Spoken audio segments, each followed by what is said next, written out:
B for beaches, E for entertainment, N for nightlife, and I for inclusive. It's so many open-minded people. Young people, older people. There's something for everybody. You love it all. It's perfect, really. D for dream life, O for outside living, R for relaxation, and M for motability. What does it spell?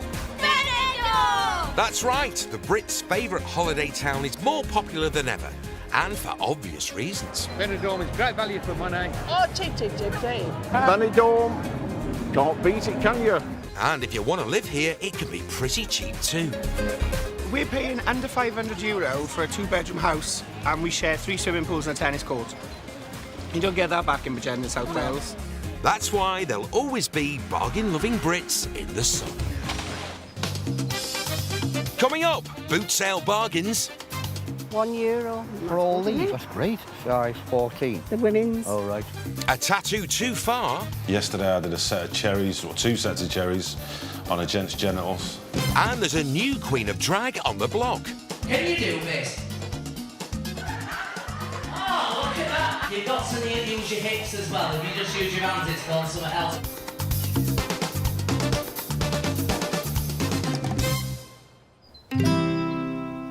When most people retire, they don't usually think, I know, let's live in a caravan. But in Benidorm, it's pretty much the norm. The best thing about living on a caravan site as opposed to a flat is the companionship and the friendship of the local people around you.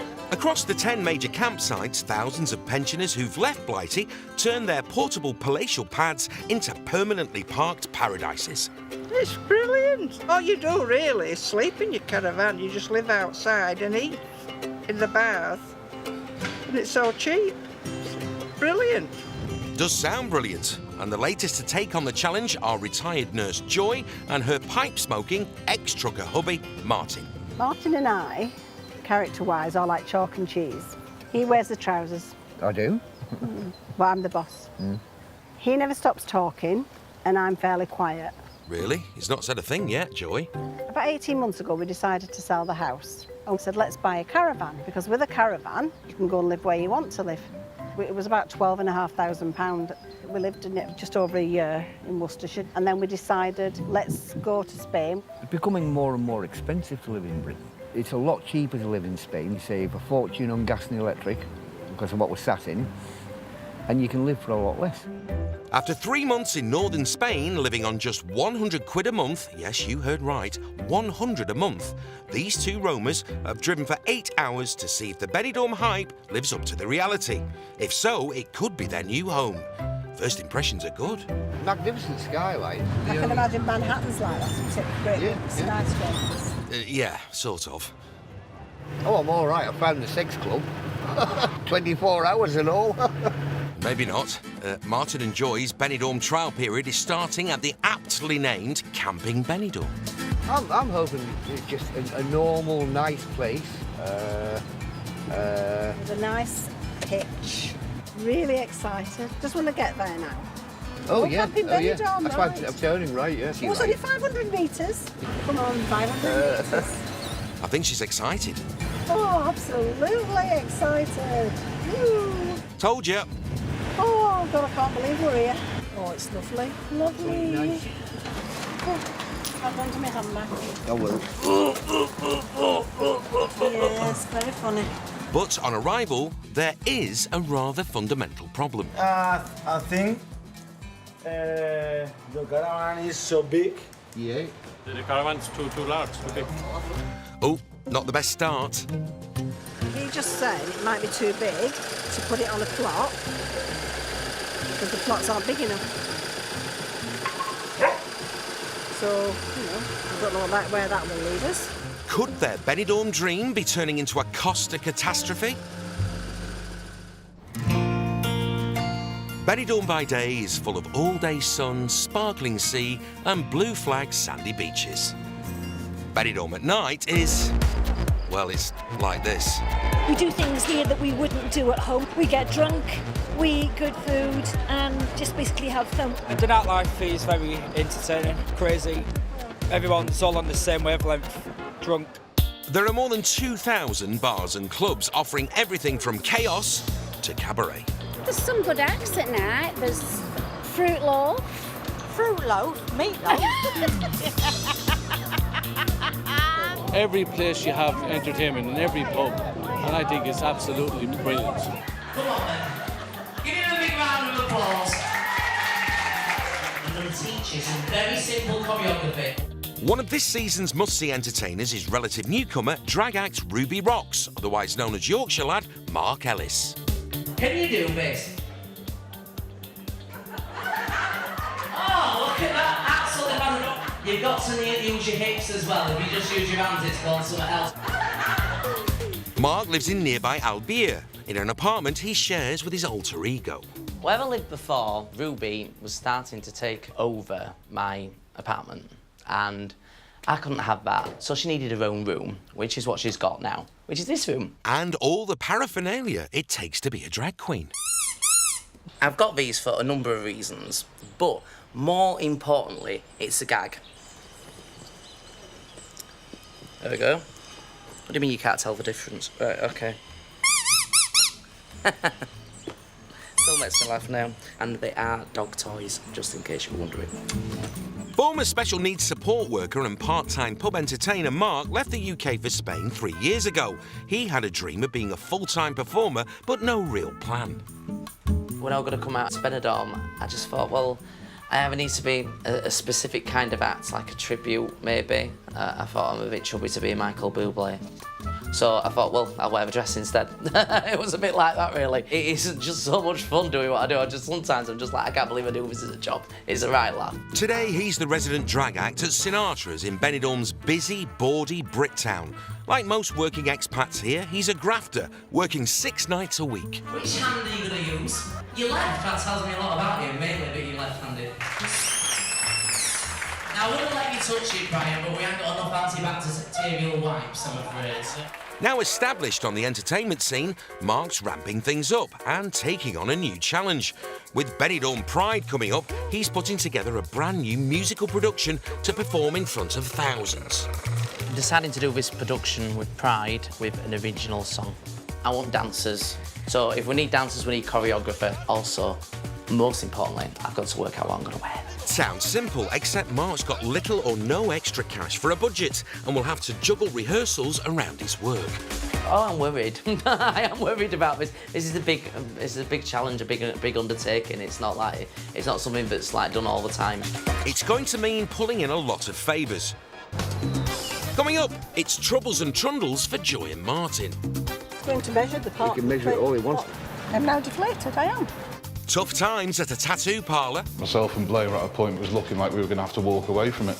And there's demanding diva dance rehearsals for Mark. Fierce and fearless. Every year, 4 million tourists make a beeline for Benidorm to booze, bronze and bounce around. A fridge magnet or fluorescent T-shirt are the memento of choice for most tourists. But these days, many opt for a more permanent holiday souvenir, a tattoo. Can you see that? He got his best mate's name on his arse.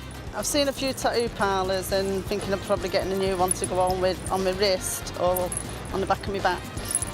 Wanting to make their own mark on the tattoo market in Benidorm are friends and new parlour owners Blaine and Mark from North Wales. Thank you. Can't believe you just fed me. Like a bird feeding one of its chicks.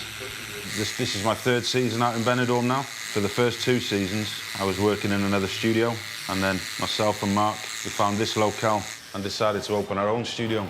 But despite a combined 30 years plus of experience in the industry, setting up here has until now been a nightmare. When opening the business, we thought it'd have been a lot easier than what it was. But with red tape and everything else, it's been ridiculous. I've never known anything like it. We just went through 6 months of trying to sort paperwork out, paying the rent on this place, not being able to open. And it did cost a lot of money, to be honest.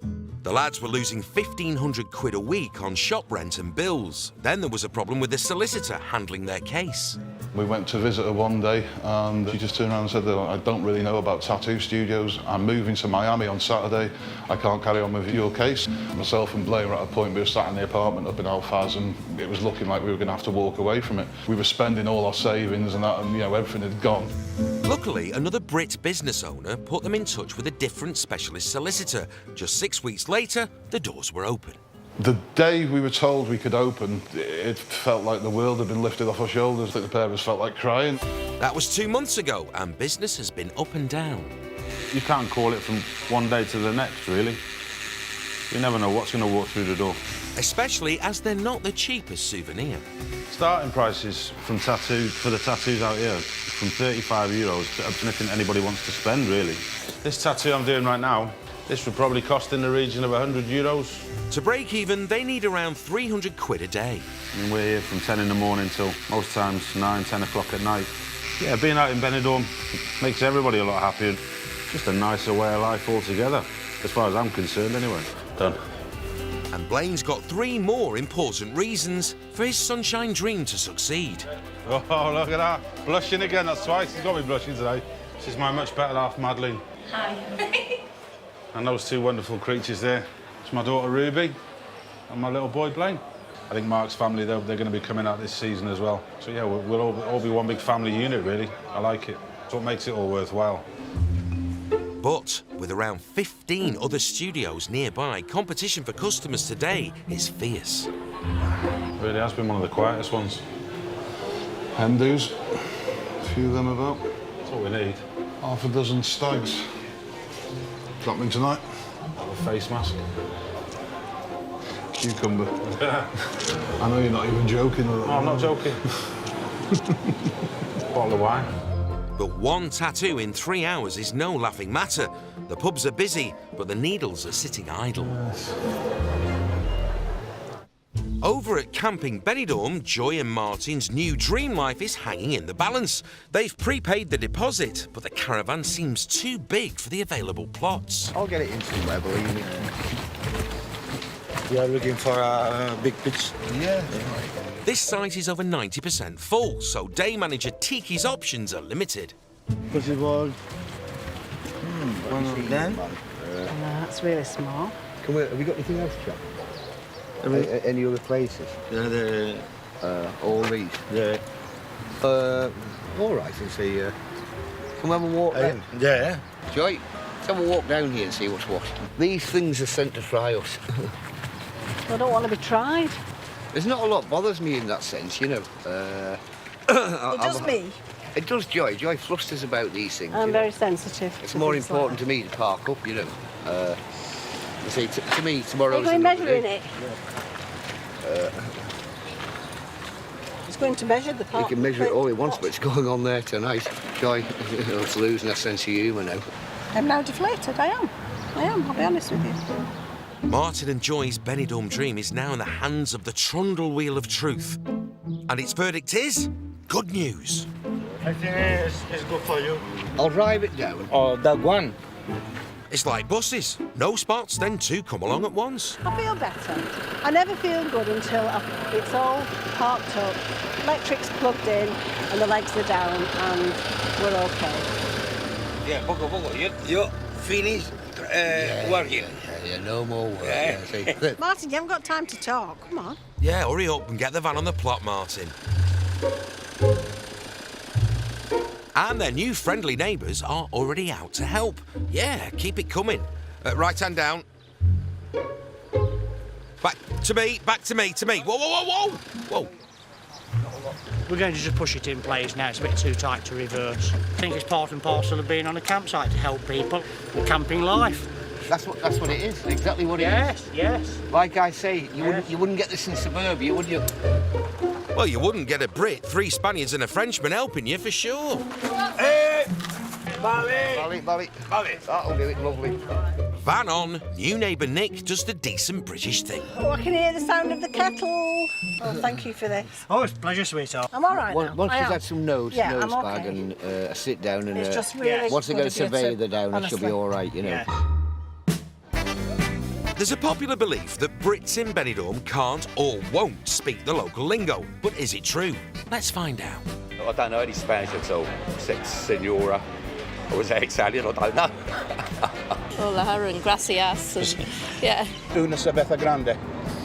So I know I can always get a drink, no matter whether they can speak English or not. Gracias, gracias, sí. I know no Spanish at all. We should do, because we come here more than we're at home. Hola! Hola, ¿qué tal? ¿Cómo está? Muy bien. I don't speak Too Spanish. old to change, I'm afraid. No. Now you speak English.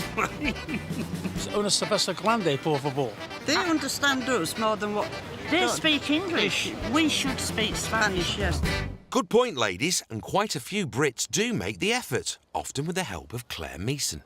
I've been teaching for 21 years, always private lessons, never in a school. Well, let's start with the simple phrase match, which we always do. Claire came to Spain 26 years ago with her husband to start a new life. They split up 5 years later, but Claire stayed and, using her fluent Spanish, started teaching. Muy bien. I teach people who work here, who have managed to make a living here, people who have businesses here. I also teach a lot of retired expats at any level, from an absolute beginner. The one-to-one rate is €18 for an hour.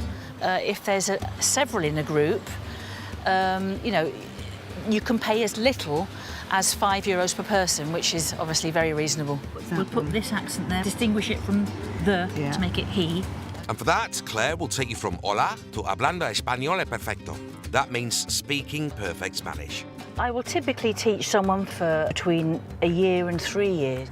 After 3 years, they have learnt certainly enough to hold their own in any situation. Today, she's working with one of her latest clients, Mark Ellis, aka drag queen Ruby Rocks. I've been out here for 3 years. I should start to learn Spanish and not just Spanglish. I'm quite an ambitious person. I would like to maybe one day have my own cabaret venue, and if I'm going to be doing that, then I think it's good to be laying the foundations now to learn the language. And his chosen focus for the lesson, business phrases, legal terms, well, no shopping, obviously. ¿Dónde está el vestido? Muy bien. That's where's the dress? That's the where is the dress, Yeah. And then maybe add the size. Size so-and-so. You do You don't have to be truthful. XXXXLA. Only 2 X's. How do you know? So, ¿dónde está el vestido XXL? XXL. XXL. Exactamente. Muy bien, vale. Muy bien indeed. It's handy, this stuff. Right, so. What, this is the 3rd week now? Yeah. The 3rd week. It's really very good. I think you mean muy bien there, Claire. Claire makes it really easy for me. We seem to have a good rapport. I was surprised at how much we've got covered. We're doing quite a bit each week. Keep up the good work. Mark is kind of an ideal pupil, really, because he listens carefully to what I'm teaching him. He grasps it quickly. I do like teaching him. On the main strip in Benidorm, the bars are full, but Blaine and Mark's tattoo studio isn't. Are you coming in? Go on, I dare you. I dare you. They're 170 quid short of their daily target, so Mark is trying to drum up some new business, literally.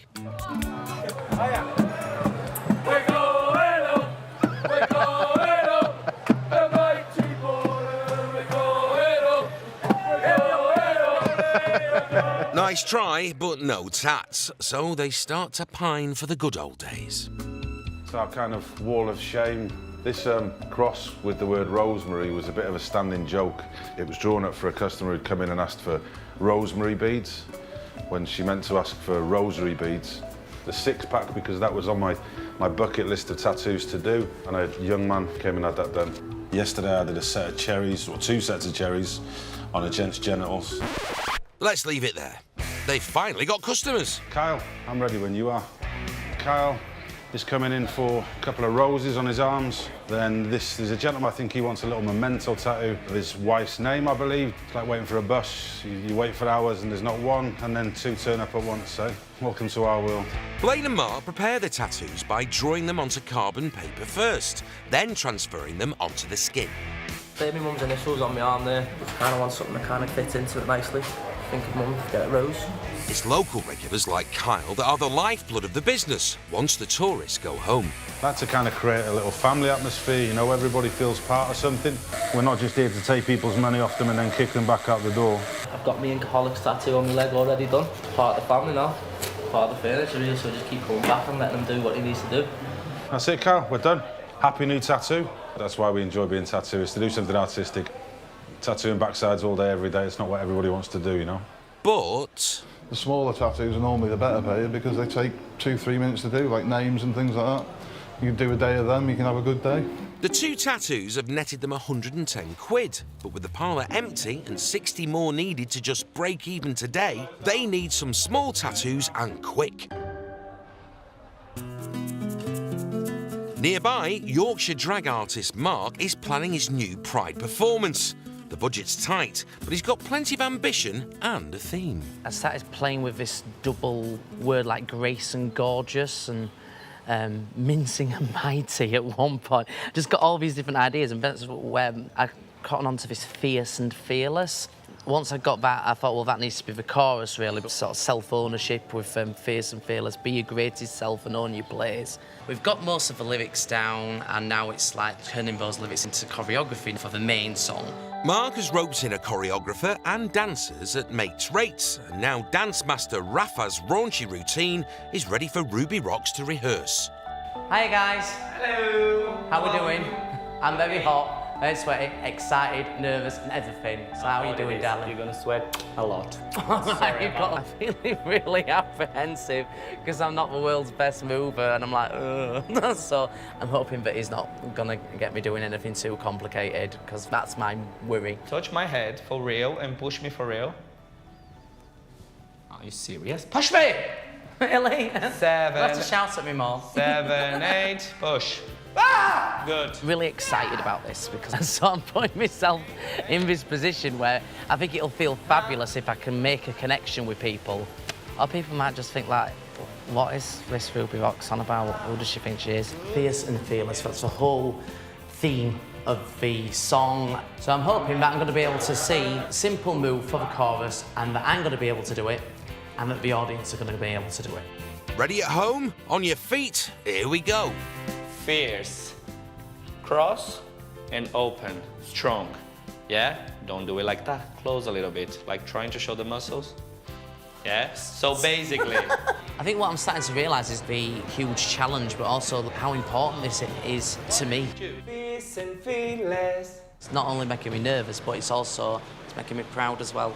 So I'm just hoping that I can pull it off. Yeah. Yeah? I think even I picked that up quickly enough. Great! So proud of you. One more time. Fierce and fearless. Slay them with a painted face. Fierce and fearless. Yay! Yeah? You're really not a man, Anna. That's how you show myself. That's holding a purse. That's fearless. Okay. It's an okay start, but 7 weeks to learn 20 minutes of moves whilst working every day is a big ask.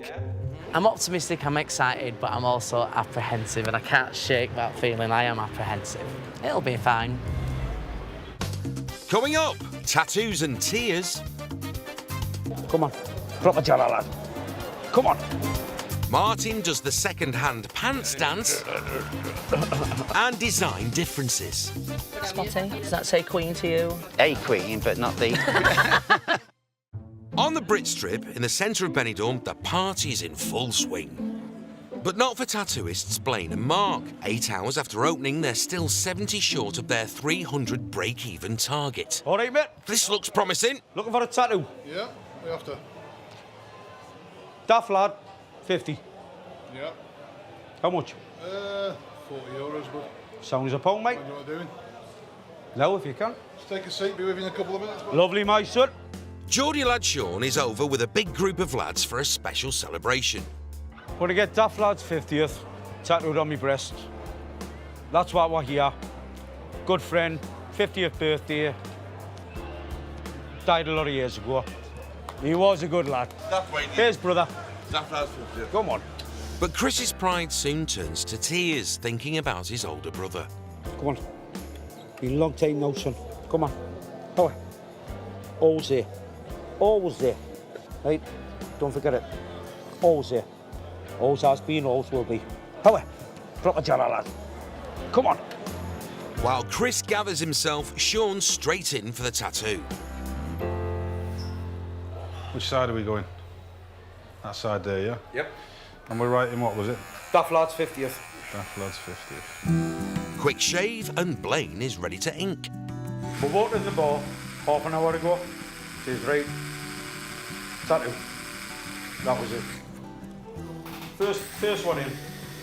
Me, straight away. Obvious. 5 minutes and 35 quid later.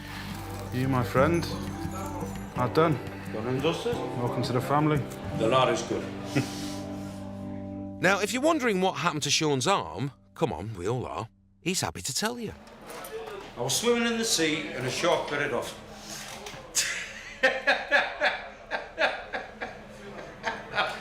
No, I fell under the train when I was a kid and the train cut it off. Oh, right, there you go. Thank you, sir. Thank you very much. Lovely, thank you, sir. With the tears wiped away, Chris is ready. Be brave, you can do it. And who was Daft Lad to you, mate? Was he a relation of yours? Your brother. Oh, was he your brother? That's your brother. Should be the other day. Died 15 years ago. He's always in my heart. He'll always be there. Right, just a bit. Done. That last 50. Brilliant. 50, where he should have been. But he's up there in the sky. We'll love it. Love it. Jories. Happy? Happy. 20 minutes work and £70 in the till. Today's target's been reached and everybody's happy. Thank you very much. Thank you. Good night. Take care. It was an emotional moment, really. I'm sure Daft Lad, whoever it is, would be proud. Nice to see people leaving here happy. It's been an okay day and the lads have broken even. The next challenge is to survive the summer. Cross town, Spanish teacher Claire is off to see a new and hopefully ongoing client, Graham Happy Days Boland. I'm looking forward to this. Are you sure? Graham's previously proved he's not the best linguist. Spanish activity book, 8 to 11-year-olds. Here we go. Lolly. Tienes hermanos. ¿Tienes? Hermanos. Tres. Tres. Tres hermanos. Tres, sí. Bueno, Bueno. uno muerto, Dad. Ah, Ahora dos. happy days. We probably need to get cracking with the lesson. How you doing? Hola, good. How are you? All right. Good, Graham, Nice to thanks. meet you. All right, Nice thanks. to meet you too. Now, first things first, Graham has one phrase he desperately needs. I'd like to get a cup of tea. If I go into the waiters and catch them off guard, I want to say it in Spanish. Okay. M-E, Dan, D-A-N. D-E-N. D-A-N. Me dan Me dan un té. Un té. A tea. Me dan un té. That's fine. If you say it like that, that's fine. Yeah. Me dan un té. Me dan un té. Yeah. Por favor. Yeah. And then they'd fetch me the tea, Yeah. and I'd just say gracias. Exacto. That's it then. Exacto. Happy days. Must remember that myself. Right, on to the minor stuff. Healthcare. Graham had a heart attack 3 years ago and needs help with hospital visits. Right, what's Spanish for blood? Sangre, which is where sangria comes from. Well, I didn't know that. I said rocker. What's that? Red. Yeah. What, you said red for what? For blood? Yeah. Well, you try and get by until you know the words, don't you? I mean, I thought I was asking for a glass of wine or something. Yeah, because I have to get my results of my blood tests. So what you'd Prueba. say is resultado, Prueba. prueba, Sangre. sangre. That'll get you by. Happy days. Good. That's brilliant, that. Thanks ever so much. You've really, really, really helped me out. No, you're welcome. Appreciate it. And I'll see you again next week. Resultado. A new client for Claire and blood tests and cups of tea sorted for Graham. I thought the lesson was absolutely brilliant. And at first I was very nervous, but then she made me feel comfortable. I should have done this when I first come, but you learn by your mistakes. I honestly think Graham did well, and he'll get better. He has a capacity for learning and retaining things, I can tell that. As long as he looks at it every day, he'll crack it, I'm sure he will. I think Claire might have struck gold with old Happy Days. Feliz dias, that's happy days in Spanish, by the way. Feliz dias. When they asked me my name, I go, Phyllis Days. Happy Days Arcade. After a traumatic first day, new campsite arrivals Joy and Martin's 3-month camping Benidorm trial is off to a good start. We love it. Love it. It feels like we've been here about a year, doesn't it? I'm finding a spirit here that died in Britain 25 years ago. Absolutely. It's like one big happy family. Sometimes you have to wonder, do I live here? Or when do I go back to Britain? When do I start preparing to go back? These supreme bargain Brits are even managing to keep to their £100 a month budget. But it's not just cheap living. Joy is a wonder at making savings. Obviously, we're on a tight budget. I thought, what am I using a lot of? Right, I'm using a lot of facial wipes. These were €1 for 15. These are my own make.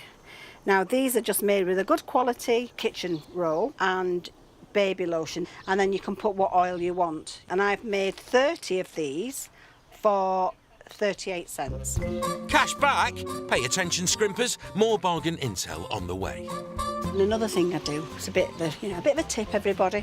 If somebody's leaving, always go and check on their site. A couple of days ago, somebody had left barbecue coals, box of tissues, washing line for Martin, and 4 cents. So that was a good bargain day, that was. And there's even more bargains to be had. There's a flea market on site today. And I'm just looking for books, but I can't see any books. I've never been good with electrical things. Hello? Martin, focus. Those bargains won't find themselves. There's a cheeky little number. Hey, you could do with some more shorts, couldn't you? Size 14. The women's. Oh, right. Women's. I don't think anybody in Spain will bother. Oh, Martin. €1. For all these, €1, that's great. Yeah, I'll have them. Yeah? Yeah, What size are they? I don't know, but no, that'll grow into them in time. Medium? Yep. Oh, how do you cope, Joy? They're your size, 36, so have them. Right. You having all them? Yeah. Oh my goodness me. Turning out brilliant for Martin, because, as you see, he's not the most best dressed person on the planet. I'm not. No. Charming. He's very fussy when it comes to shorts because he likes lots of pockets, but absolutely brilliant. I'm really pleased with that. The current rate, 80 pence each. 3 pair for €3. I mean, it's just amazing. Made our day, hasn't it, that? Martin always says, why spend a thick penny when you can spend a thin one? I have no idea what that means. Across town, it's costume time for Mark. With his reputation at stake, his show needs to look $1 million. Unfortunately, he's got £100. Luckily, friend and professional stage and screen costume designer Graham is helping out for nothing. So what's the theme? Well, it's fierce and fearless, but that's quite broad, isn't it? But I'm thinking of being some kind of queen of fierce. Oh, yeah? Because I talked about maybe doing a chess thing, like with the black and the white. OK. Well, that'll be good, because it's stretchy. Yeah. That'll be very forgiving. Thanks. It's a tough challenge for Graham. With just 7 weeks to go, Mark has no definite plan. It's always a loose brief with you, isn't it? Yeah. It's got to be black and white. OK. Or maybe Queen of Hearts, unless something else jumps and speaks at me. It could be a long day. Spotty, does that say Queen to you? A queen, but not the...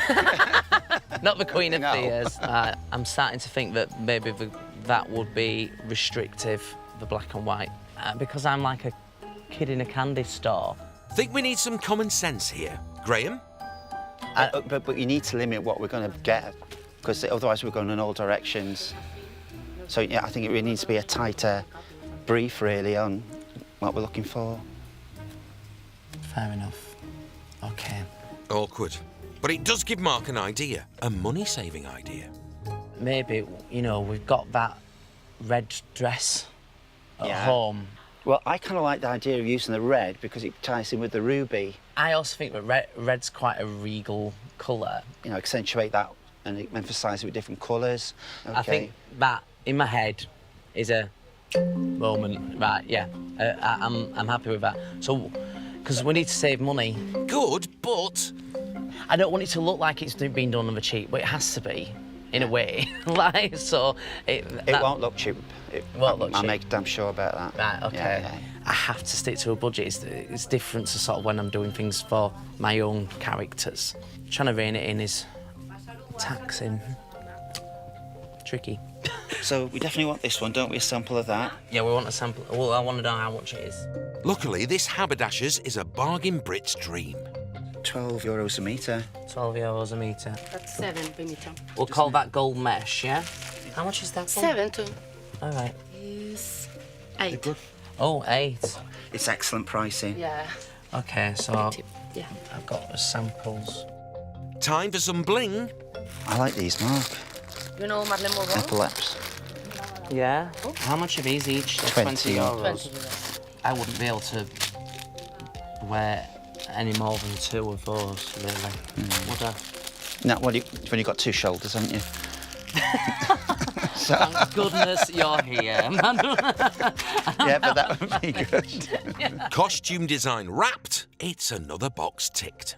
I'm excited about it now because I've got kind of a clearer idea of where to go with it, with the kind of colour scheme and also how to keep it on a budget. Ready to go. Coming up, is Joy and Martin's Benidorm dream over? If it's not what we want, then we'll move on again. And is pride turning into a nightmare for Mark? How on earth are we going to get the scooter up there?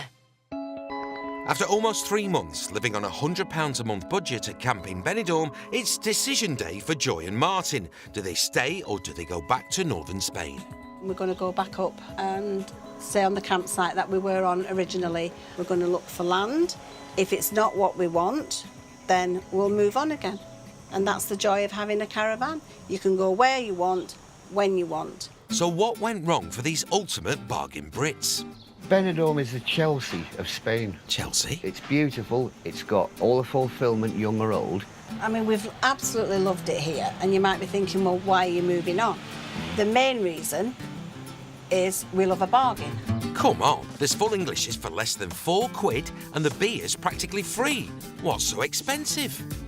A bottle of mouthwash in a nearby supermarket, $1.49. The same bottle of mouthwash in northern Spain, 79 cents. That's me told. Time to pack the van and scram. We've been to Benidorm, we've tasted it, we've sampled it, we loved it.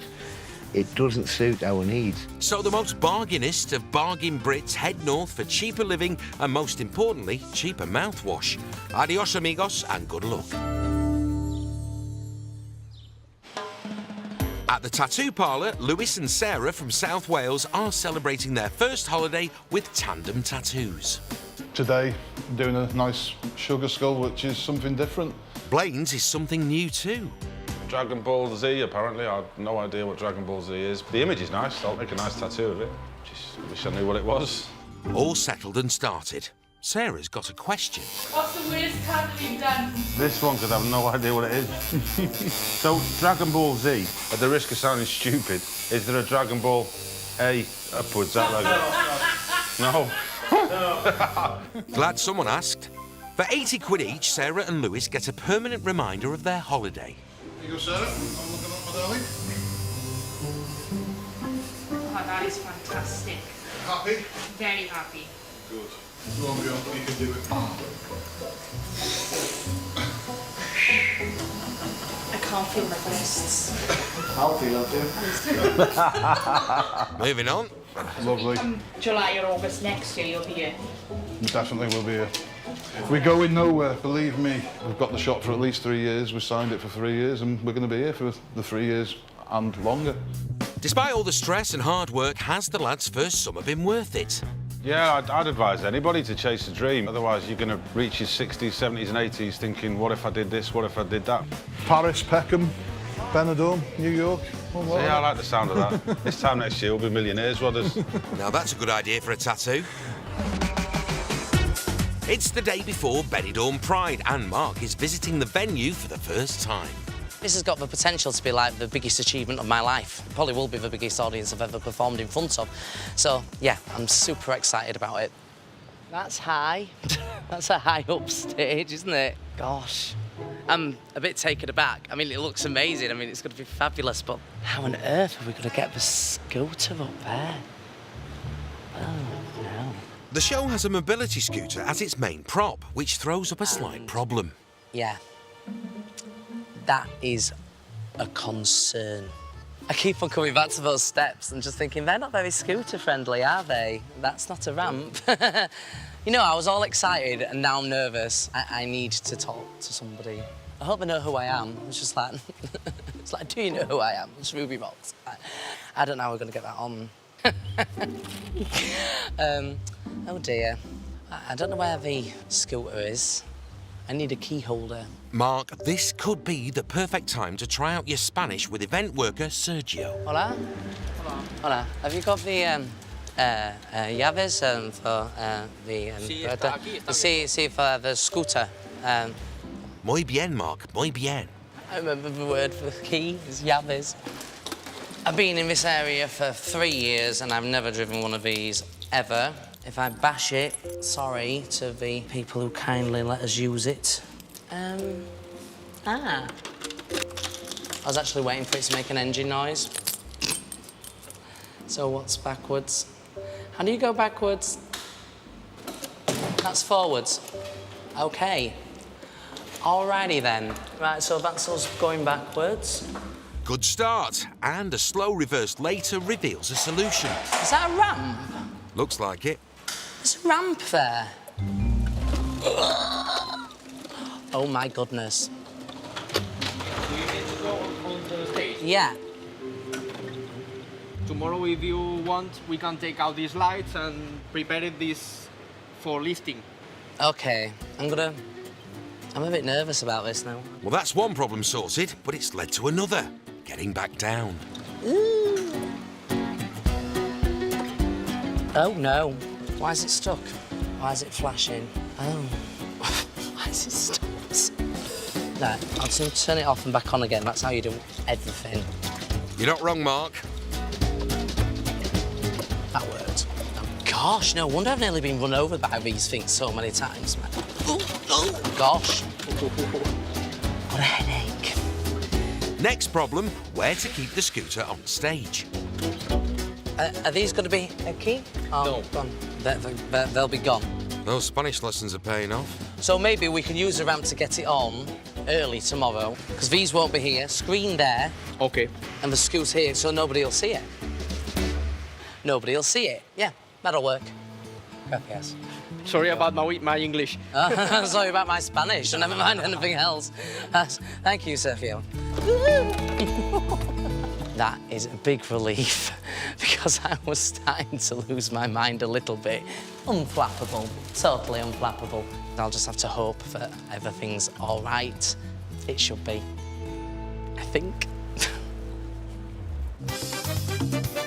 Coming up, a Costa cook tries to turn homemade grub into a tasty business. 2 lasagnas, chili con carne, pasties. Liver and onions is my best seller. Do I look like a drag supermodel? No. A massive delay threatens to ruin a drag queen's day. What is a man without makeup and a costume? A man. And caravanning with all mod cons. 40-inch television, so it's like going to the pictures.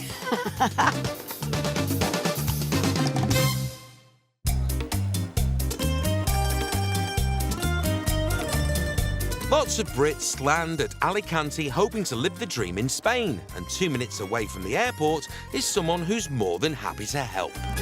2008 BMW 630 Cabriolet, beautiful car for the Spanish sun.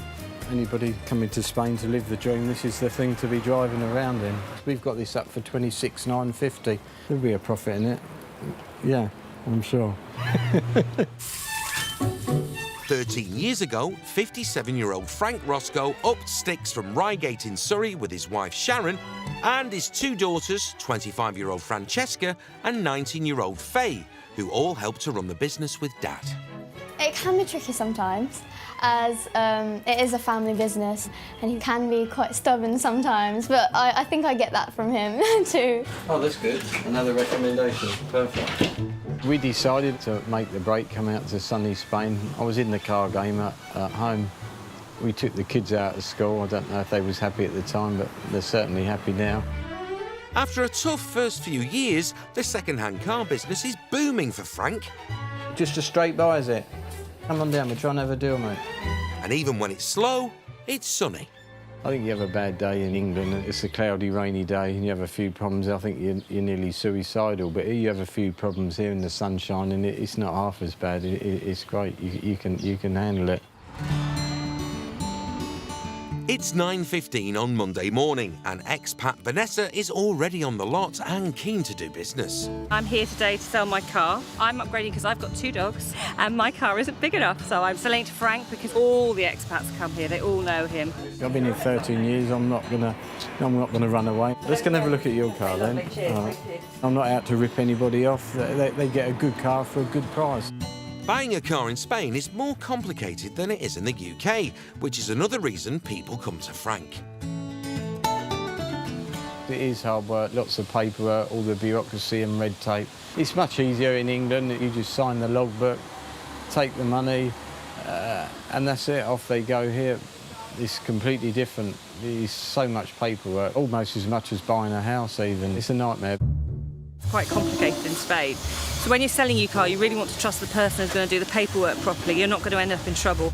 Unfortunately for Vanessa, Frank's found trouble. Yeah, a little bit of damage there, Vanessa, on that door, on the front door. Yes, it's got everything. It's got reversing cameras, Yeah. it's got parking. No side cameras, though. No. That wouldn't have happened. A chip on the car means being chipped down in price. If it didn't have the damage, I'll be thinking somewhere around 12, to be honest. Yeah, 12, 13's kind of where I'm looking for, really. Yeah. Thanks, Frank. Vanessa agrees to sell for 10,400 quid. And Frank's pleased with his first bit of business for the week. Yeah, you have. Lovely. All right, then. It's just nice buying something as it is selling, you know, because it's good stock for next week to sell. Off to a good start. Hope to sell a few as well. Something's going to happen today for sure, you see.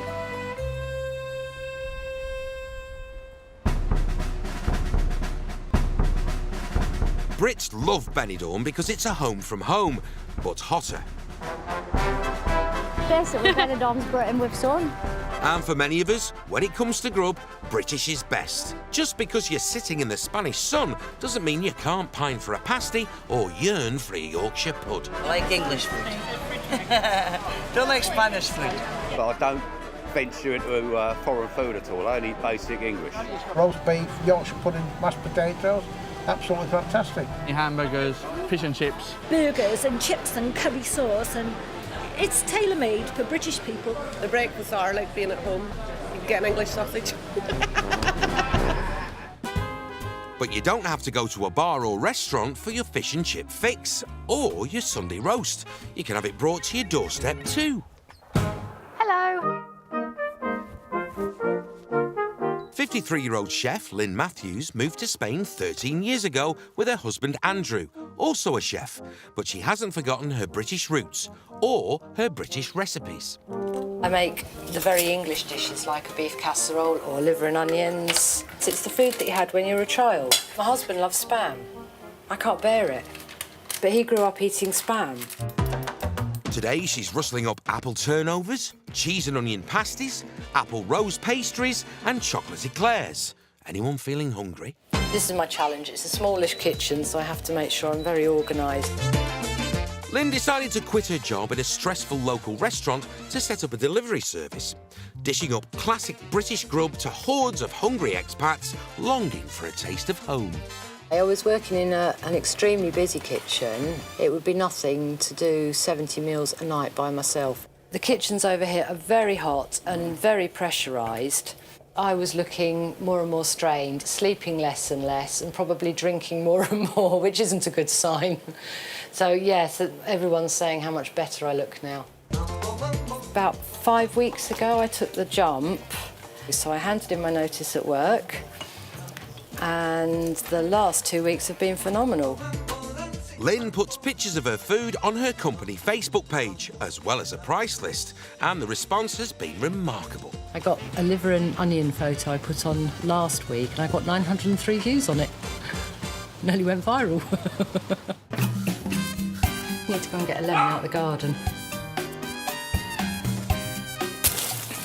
There we go, straight off the tree. How nice is that? Lynn's only used 260 quid buying food so far, which she's already made back. And she's optimistic about the future. For another couple of weeks and I should start making a bit of a living out of this. This afternoon, Lynn's got several deliveries to make. Fingers crossed she doesn't scoff the merchandise. What a shame I've got to sell them. I could eat them. All of them. By myself.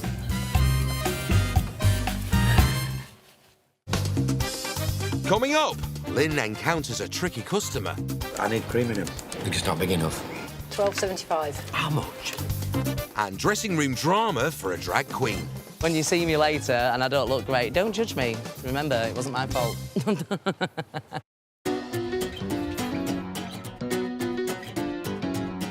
Living the dream in sunny Spain doesn't have to cost an arm and a leg.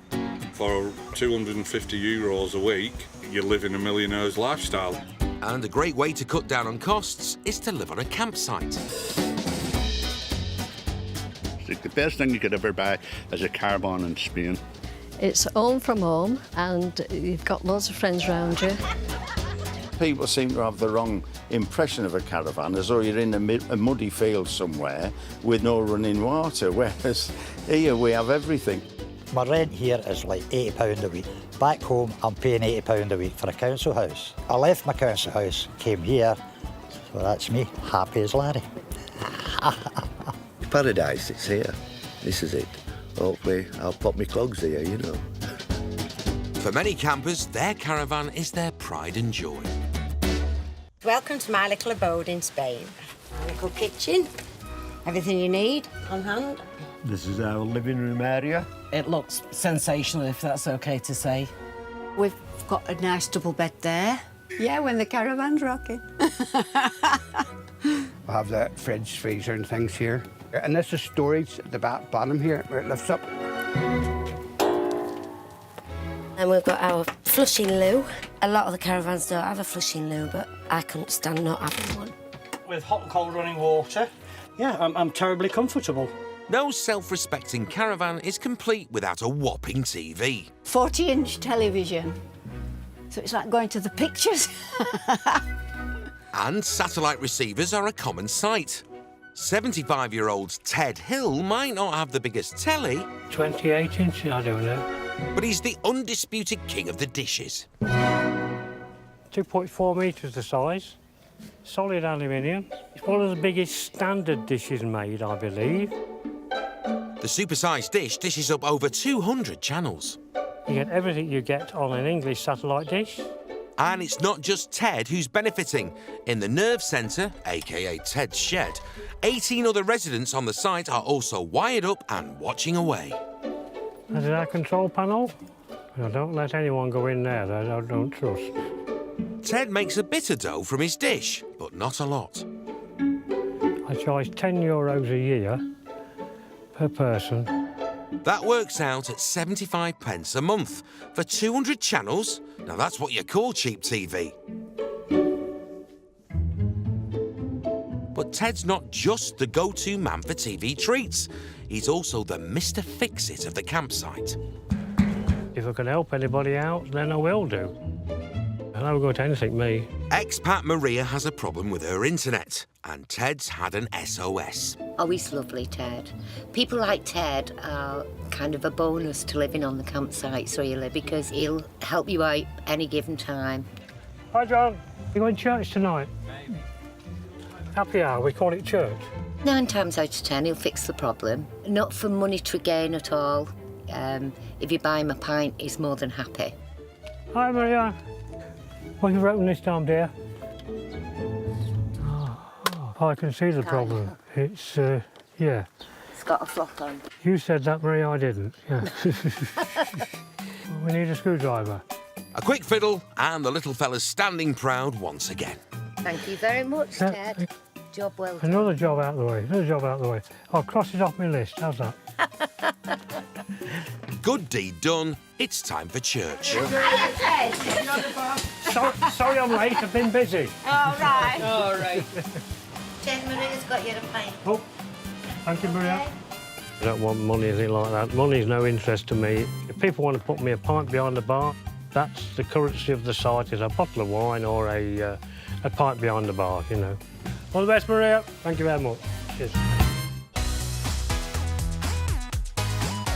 Every year, thousands of partygoers descend on Benidorm for Pride, the event that injects a bit of camp into the Costa Blanca coastline.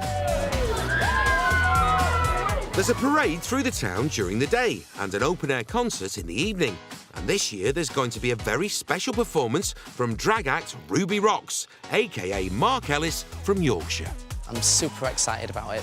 I think this has got the potential to be like the biggest achievement of my life. Mark came to Spain 3 years ago, and for the last month, he's been sorting the costumes. Stretchy. Yeah. That'll be very forgiving. Thanks. As well as composing lyrics. I cotton onto this fierce and fearless. Fierce and fearless, slay them with a painted face. And getting to grips with the dance routines. Good. Whee! That was bad. It's Miss Ruby Rocks!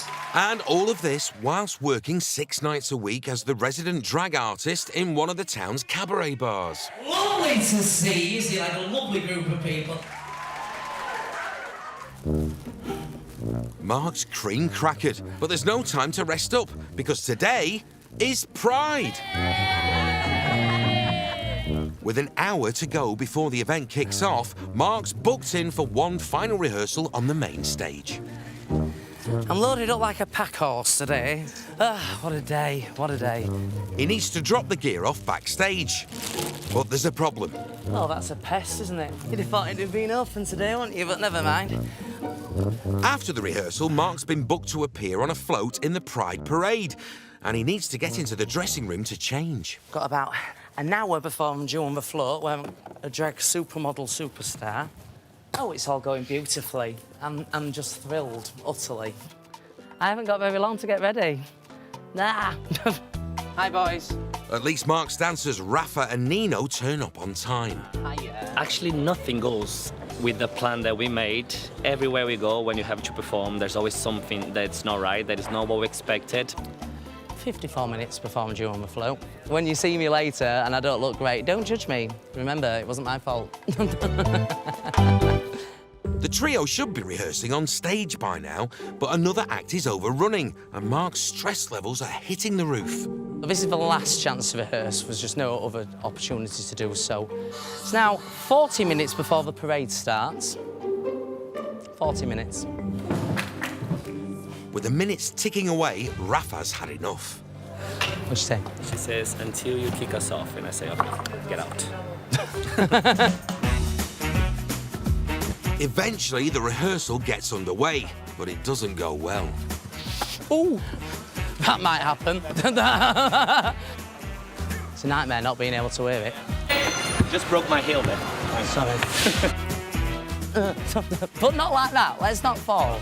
We always say that if you have a perfect rehearsal, that doesn't bode well for the show. Where if you have a bad rehearsal, it means a good show. Let's hope it means that. Let's hope so, because that was very tricky. Will they get it right on the night? And will Ruby make it to the parade? At the second-hand car lot, it's the start of the week, and owner Frank Roscoe has already bought a belter. Monday morning, we've got off to a good start. But it's selling rather than buying that pays the bills. I think to break even, we've got to sell at least 1 car a week. 2 would be nice. After that, we're on nice profit. Frank has 2 employees, Lionel and Matthias, who are both from Venezuela. Yeah, this is Matt. Hello, Matt.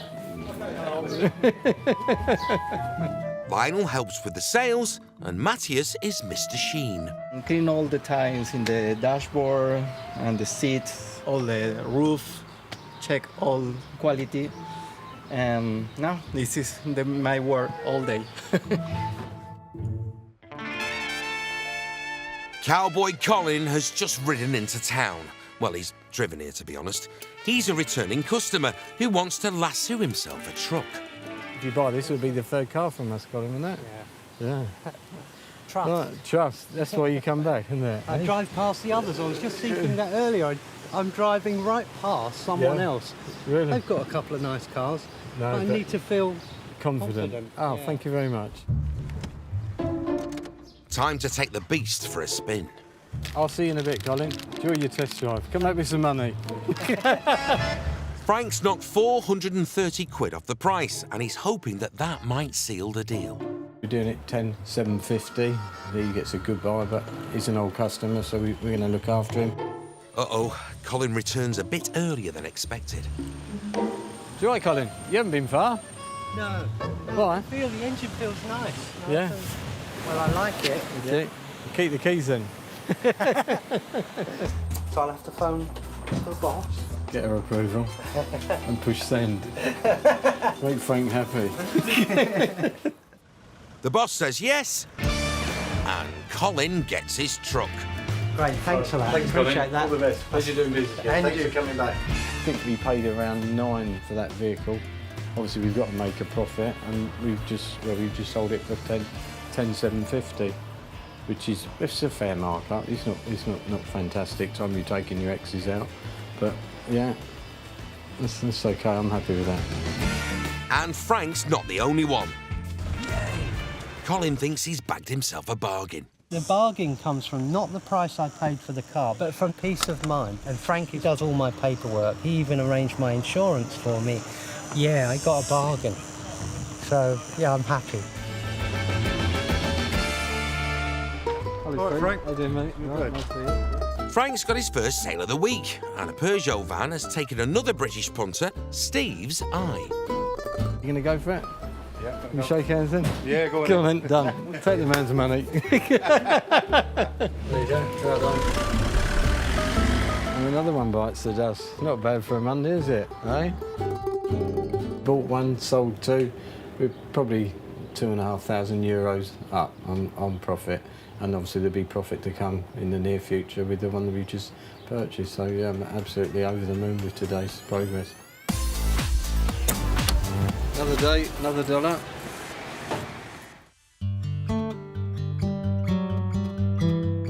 In Casada, an hour down the coast, home-cooked Lynn is ready to roll with her pasties and pastries. Next task, pricing.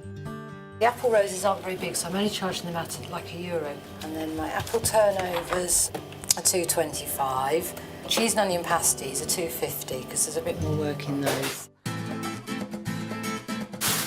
As well as the freshly baked items, Lynn also gets lots of requests for freezer meals. 2 lasagnas. People love a homemade lasagna. My curry's a very good seller, so I need 1 medium, 1 hot. Chili con carne, all of the pasties a go. I think my liver and onions is my best seller. Freezer closed, bag zipped up, I'm good to go.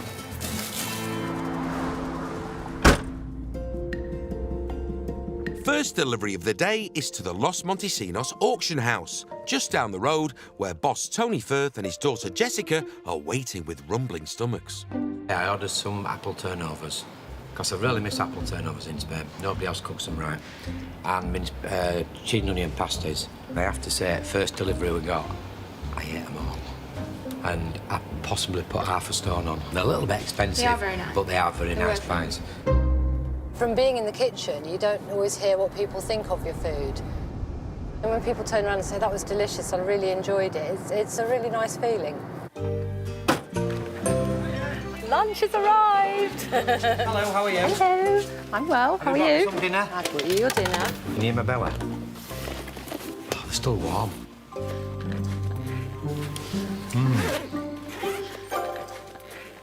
You know what? You can't buy these like this in Spain. These are like from England. So what have I got? 3 cheese and onion pasties, 1 apple turnover. And a bill of $12.75. How much? There you go. Lovely. Thank you very much. Keep the change. Thank you. That's so nice. See, that's the nice bit. Get people doing that. I like apple turnovers, but I need cream in them. Can't you wedge cream in? Just open them, but fill them with cream. I could do a slightly different one. Can you? Yeah, of course I can. Oh, yeah.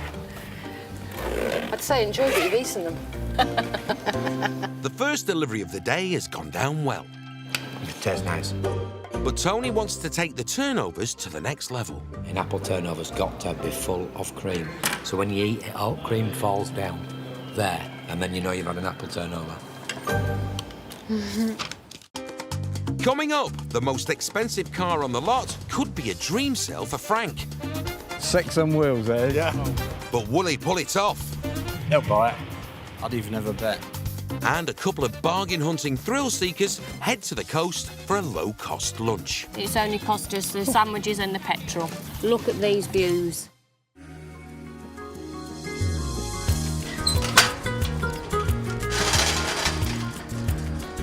It's Wednesday morning on the car lot, and owner Frank's got a plan.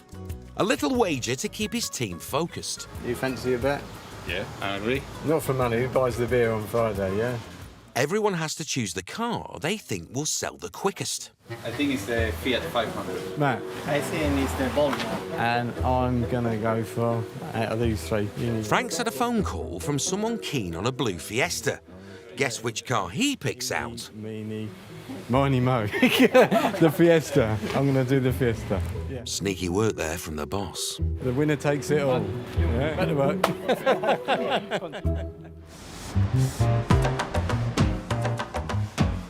There's a bit of flash on the forecourt this morning. Frank's put his most expensive motor, a Mercedes convertible, by the side of the road to catch people's eyes. And the plan works a treat. A trio of passing Norwegians have taken the bait. If he can sell these wheels, Frank will be quids in, and he's already had an offer.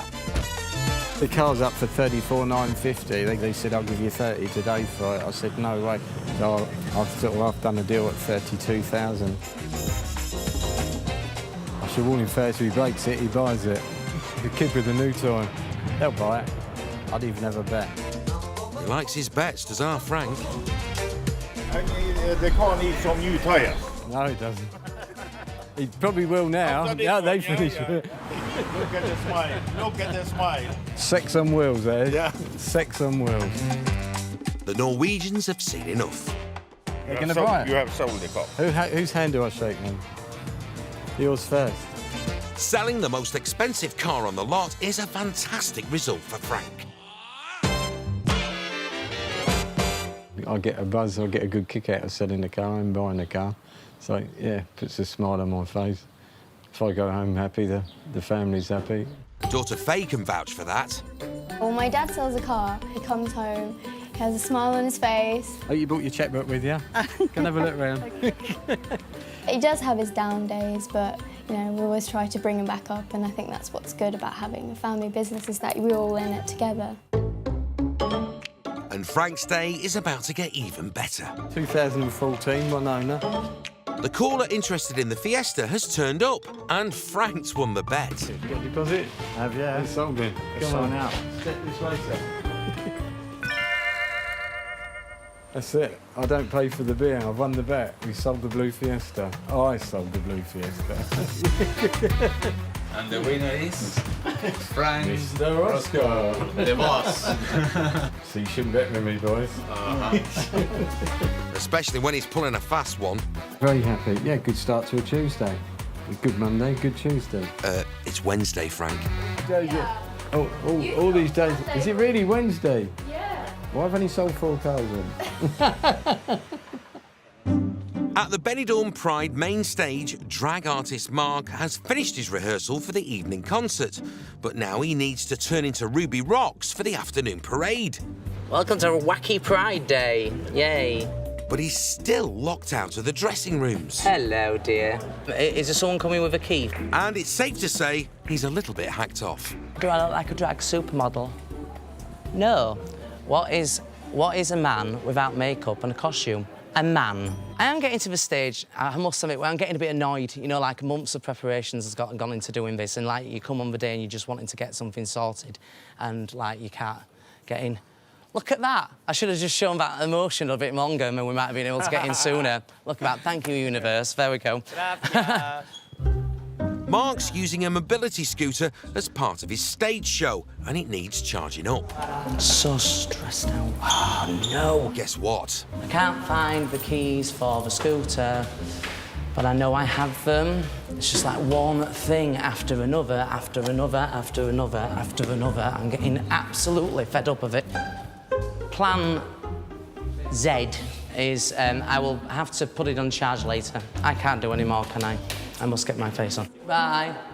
Mark's been booked to appear on a Pride float that sets off in 30 minutes, but it's touch and go whether he'll make it.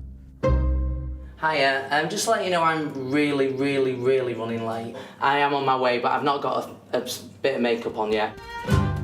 He whacks on the wall paint and transforms into alter ego Ruby Rocks. That's as good as it gets. It's not quite how I would have liked it. I would have liked to be a bit more polished. It's very tight, and that kind of makes me laugh. Let's go. Ruby's late, but so is the float. It still hasn't set off. If she legs it, she's got a chance of getting on board, but she's not exactly Usain Bolt in those heels. I can't get on there. Ah, with the grace of a gazelle, she's up. Oh. Just made it. Literally by seconds. And here we go, let's get started. She's got a mic in her hand, people in front of her. Let's do it.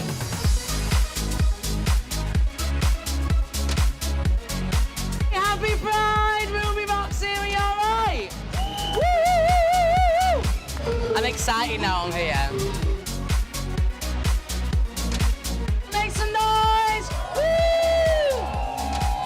Happy Pride, everybody! I love Benidorm!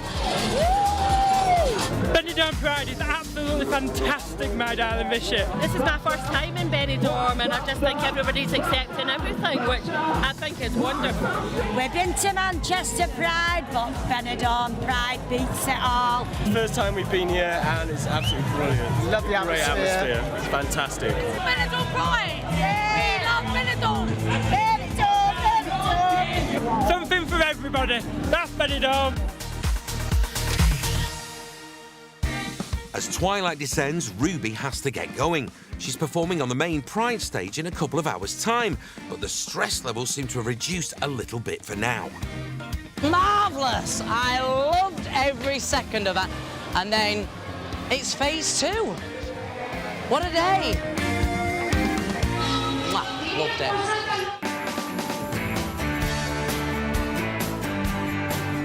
Just because money's tight, it doesn't mean you can't have a life of exhilaration and adventure. Meet David Brown, a former professional footballer from Glasgow, and his girlfriend Julie, who are both experts when it comes to getting the best of life on a budget. All my life I've been a bargain hunter because I've always had low-paid jobs and had to scrimp and scrape most of my life. Brummy lass Julie lives in Alfaz, just north of Benidorm, and she's always looking to baguette a bargain. This table and chairs here, we come across this next to the skip, probably the bargain of the year. This was my bargain last year, €50 for the pair with cushions, and when you get a bargain you feel like you're on top of the world. Julie and David have been together for 2.5 years, but they don't live together. 64-year-old David pays $4 grand a year to live on La Torretta campsite in his beloved American motorhome. It's been here now for 25 years. It's very, very spacious. Here we have the kitchen, similar size to many modern small homes. Microwave, fridge, oven. Here we have the lounge area, and here we have the cockpit area, luxury living. And I've thoroughly enjoyed it over the past 25 years. It's an impressive beast, but 45-year-old Julie prefers apartment living. This is my 3rd year here now. Lots of bargains here as well. My settee here, 5-seater, only €100, but it fits perfect here. That was given to us by a friend. Pictures, they were given to me. You don't get a lot of money down in Benidorm, so like Christmas when people give you things like that. Julie works as a karaoke hostess in a nightclub, and she and David, a canny Scotsman, share a love of living life on the cheap. I've always known how to make £1 into 2. I'm always looking for bargains, and you can secure that in Benidorm for sure. David has only one major expenditure, his beloved 3-wheeler motorbikes. These are my 2 lumps of metal, 2 of my trikes. I do love them. Ideal for Spain, the weather, and it can take you to areas where other people just can't get to. Today, the couple are heading to a local beauty spot just 10 minutes up the coast, but a world away from the hustle and bustle of Benidorm. They've come to Altea, and a spot that's renowned for its red squirrel population. Look at that. We love anything like that. Love it. Oh, we love that yeah, stuff. We love it. If you're a tourist, you're never going to find places like this. We just love the tranquility and just to look at the sea. It's a cheap as chips day trip for David and Julie. A day out doesn't have to be money orientated. It's only cost us the sandwiches and the petrol. Look at these views. Absolutely fantastic and all for free.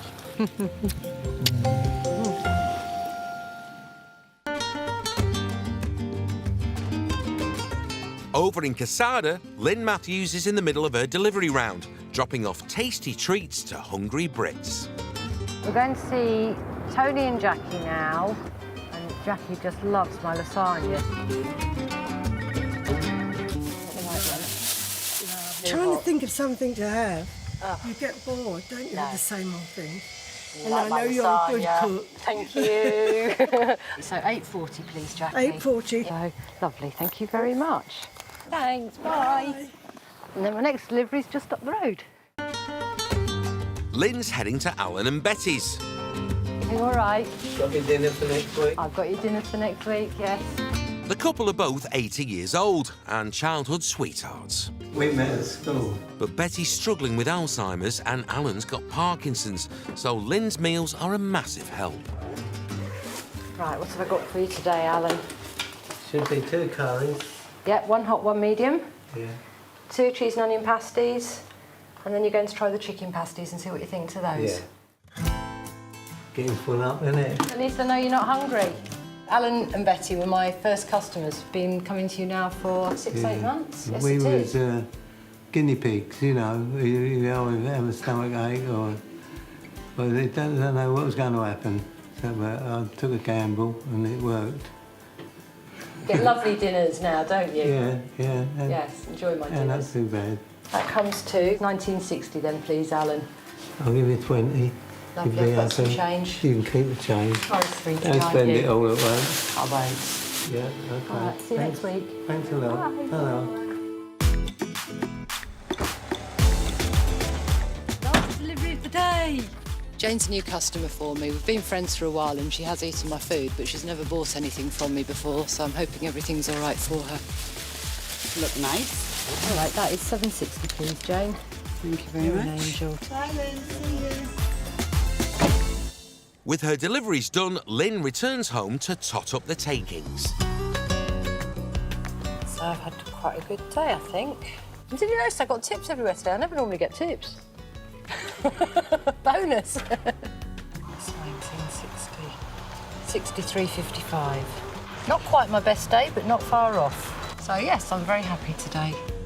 It's early days, but Lynn has no regrets about giving up her job in the restaurant. I'm maybe not making as much money at the moment, but I'm certainly not as shattered and stressed as I was. Yes, I'm still working a lot of hours, but I feel I've got a better balance and a better quality of life working for myself. Coming up, Frank pushes his staff to make it a record-breaking week. There's room there to get 2 more in, Lionel. Go on, go get them, Lionel. And a mobility scooter threatens to spoil the party. Sammy's saying no go with the scooter. It's got to go on. I will lift the thing up. It's got to go on, Jill. At the car lot by Alicante Airport, it's Friday morning, and owner Frank's already got a sniff of a bargain. A Danish couple are returning home and want to offload their wheels. Can we agree on the 8,000? That's good, you happy with that? Deal done. Oh, I'm really pleased with that. That's a lovely car. Paid 8 for it, and I think that car will mark up under 10. I think it's 9,950. Within minutes of buying a car, Frank's gone into selling mode. A caller is keen on a Mercedes estate he spotted on the website. Yeah, 2,450, which is a good price. Bulletproof, German engineering. OK then, George, we got a telephonic handshake there. The deal's done. Frank's become a sales machine, and he can't wait to tell employees Lionel and Matthias the good news. Guess what? another car. The Mercedes, the Mercedes estate, the 230 Touring. Oh, good. Yeah? Very good. The highest number of cars ever sold in a week at the yard is 8. And with several hours of selling still left, the record's in sight. We've done 7, haven't we? There's room there to get 2 more in, Lionel. Okay. Go on, go get them, Lionel. There's someone just pulled up now. Expat Barbara's arrived, and she's looking keen. It's just what I was after. Just big enough, but not too big. I can get the family in and get all the cases in, hopefully, when they all come over. Thank you very much, Barbara. The record equalling deal is done. As you're our 8th customer this week, free ice cream. How's that? Thank you very much. Steady on, Frank. Don't blow too much on the celebrations. It's the end of a super successful week for Frank and the lads.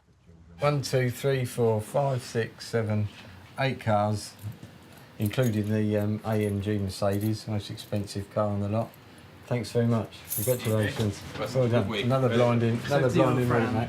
Come on, I'm going to buy you a drink now. Let's go to the bar. Miney Mo. The Fiesta. And although he won the bet by selling the blue Fiesta, albeit with a bit of sneaky insider knowledge, the boss puts his hand in his pocket and buys the beers. Profit is nice, that's what we're here for, that's what it's all about. But yeah, I enjoy myself, we have fun. As long as I've got my health and I can do the numbers and count the money, that's all that matters, yeah. Well done, mate. Cheers. Well done, Ronald. Cheers. Look at that. It's Benidorm Pride Day, and after the excitement of the afternoon parade, it's time for the main event, a huge outdoor concert. And drag artist Mark is getting the jitters. I must admit, I'm feeling really nervous now. Starting to sort of all hit home a little bit.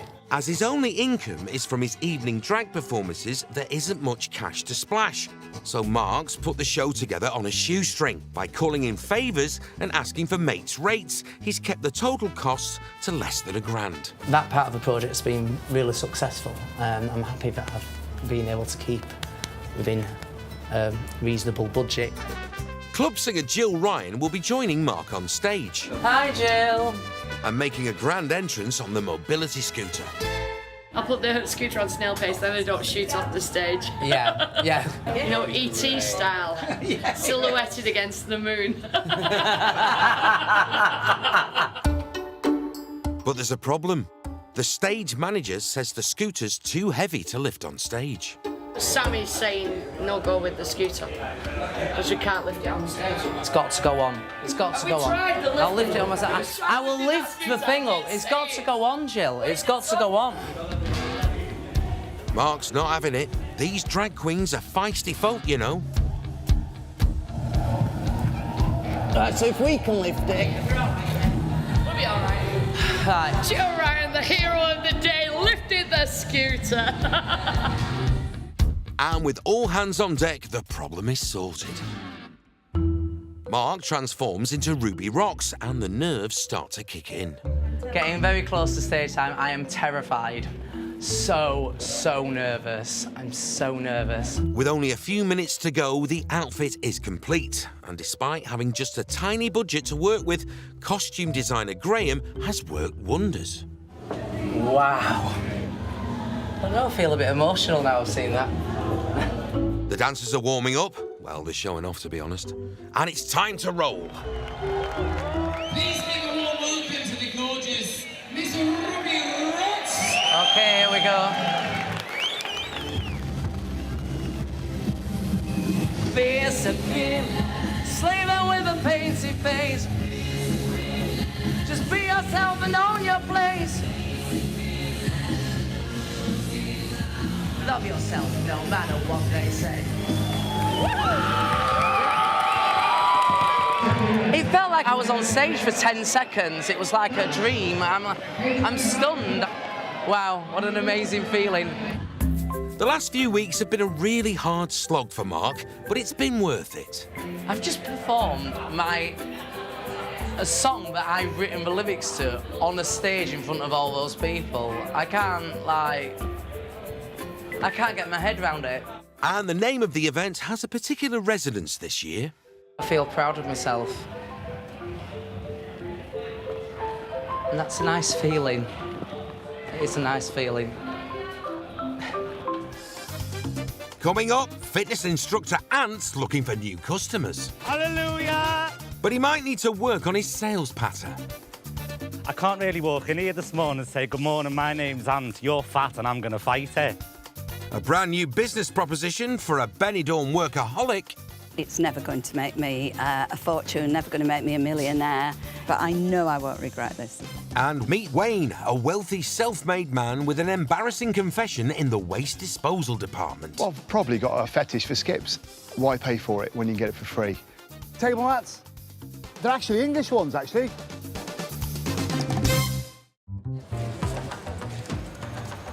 Benidorm is best for Brits for two simple reasons: the booze and the food. Sometimes I like paella. Octopus, squid. I today had grilled sardines, because I'm a culture vulture, but there you go. Good job there's always a little slice of home. You've got your McDonald's, you've got your Burger King, you've got your Subway. Sausages, tomatoes, mushrooms, hash browns, toast. It's all English food. It's just coming home. But whatever you taste, it's cheap. You can go for a Chinese meal with half a bottle of wine and a three-course meal for £10 for two of you. Are we going to the grill now? Hi babe, what you having? A pint now? But with cheap food and booze everywhere, you need something different to pull in the punters. Meet the Benny Bar veteran with a big new idea. Glasgow-born Vicky McLeish is going upmarket with her own bar. Every other pub's the same thing, basically the same menu. I just want it to be a little bit different, like some cheese boards with wine, some sharing platters and combos, maybe just a little bit more upmarket, if you like. This is the little juniper berries that I use when I make the gin and tonic. These just enhance the flavour of the gin. I like to sit in nice places, environments, squeeze a little bit of lemon. I think this is what I'm trying to achieve. Fabulous. Vicky's Benidorm story began 16 years ago. I came for a week's holiday and I absolutely loved it. Went back home and sold the house, and 3 months later, moved here. Vicky and her husband ran a bar for 8 years until they split up. People say, oh, you're living the dream. People don't realise how difficult it could be with the hours that you have to work and everything you have to put 100%. And most times these sort of situations, that's when people separate. You have to work hard. Hard work and fancy gin might get the customers in, but to keep them, you need one last ingredient. Every bar needs to have a kitchen, I think. It's a really important thing. I've done the figures and I need €300 a day for the bar to keep above float with bills and stuff. So when the kitchen finally opens, I'm sure the takings will be double what we need a day for sure. But the kitchen at the minute is no more than a dream, and despite it being her birthday, she's hard at work with her two major jobs, landlady and being a single mum. This is my little 7-year-old son, Rocky. He's just finished school. He's made his mummy a birthday card, haven't you? Oh, wow. Rocky is the driving force behind Vicky's new business. My Benidorm dream is, obviously, I would hope that I have a successful business. Rocky's little empire. Let's hope so. I love my mum. What does it say? More than anything. More than anything. I think there's a lot more benefits and opportunities for him here. I think it's a good life for him. He goes to Spanish school, fluent Spanish. Feliz cumpleaños. Happy birthday to Mummy. Say cheese. But with Benidorm's busiest month just starting, Vicky needs to sort the kitchen and give the bar a posh new rebrand as soon as. Changes everything to me. I think these old signs are tired and tatty. The new name, Bar One, I think it's a fantastic name. For Vicky, it's a huge gamble and needs to be a knockout, for Rocky's sake. With so much cheap food on offer, it's no surprise our hungry Brits can pile on the pounds. There's Indian, Chinese, British, Spanish. It's a bit hard on the waistline, definitely. And it's these expanding waistlines that one bargain Brit has been trying to tame. 32-year-old Anne from Skelmersdale has been struggling to make ends meet. After suffering problems with drink and drugs, he turned it all around and now runs Keep Fit sessions down the coast from Benidorm. His big summer show, starring his senior Spice Girls, was a great hit, but not a big money spinner. My initial aim was to raise about €500. I didn't quite make that much, and I probably made half of it. Ant's business down the coast is busiest in summer until the holidaymakers head home, so he needs to think ahead to get through the winter. Once summer's gone and the weather's a bit cooler, I've got to get my business somewhere else. And as much as I wouldn't like to live there long term, I think the best place for the business to expand to is somewhere like Benidorm. There's such a concentrate of people within such a small area. I think somebody like me doing something a little bit different could tap into that market, and I think it'd be quite easy to do. But it does mean stepping out of his comfort zone. I'm a little bit apprehensive about whether A, they'll like what I'm doing, and B, whether they'll like me. My nan brought us up that the world's your lobster, and if you don't try and explore that world a bit, you're going to turn into a crab. So for me, I'm going to take the lobster and I'm going to try and invade a bit of the world. Ant's first stop is the Armanello campsite. They've got nearly 400 pitches, so the potential is good. However, the signs aren't. Holidaymakers are mainly Spanish, and they already have their own aqua aerobics classes.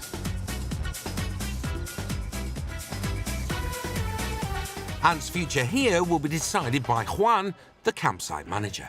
I basically teach dance-based and water music-based aerobics. I like to get the clients as active as possible. If they've got no arms, we use their legs, and if they've got neither, we put them in a dinghy and we push them around the pool. Ooh, you like that? The social side's so much more important as well than just the exercise of it. Maybe we can arrange something, and we continue speaking. Fantastic. Thank you. Juan seems impressed, but he has one reservation. To have a British man doing these things inside the swimming pool, the people will be a little bit strange, but he loves his work, and that's the most important. I think he can attract the Spanish people. I'd look at that phone box. Don't call him Ant, he'll call you. Coming up, entrepreneur Vicky takes the plunge with a brand new business. Vicky's done something crazy yet again, another instant mad decision. I meet the Englishman whose home is a cut-price castle.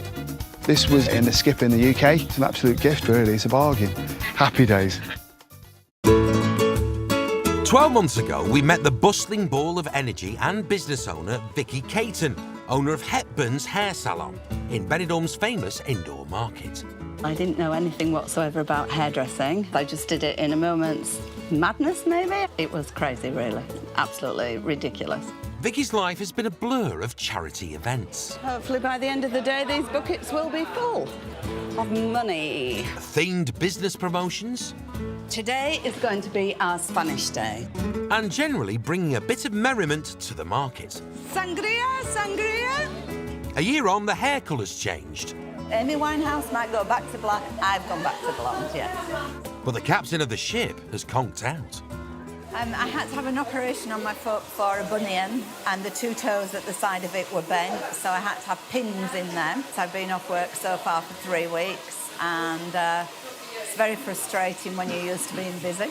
I'm really not used to that, and I don't like it.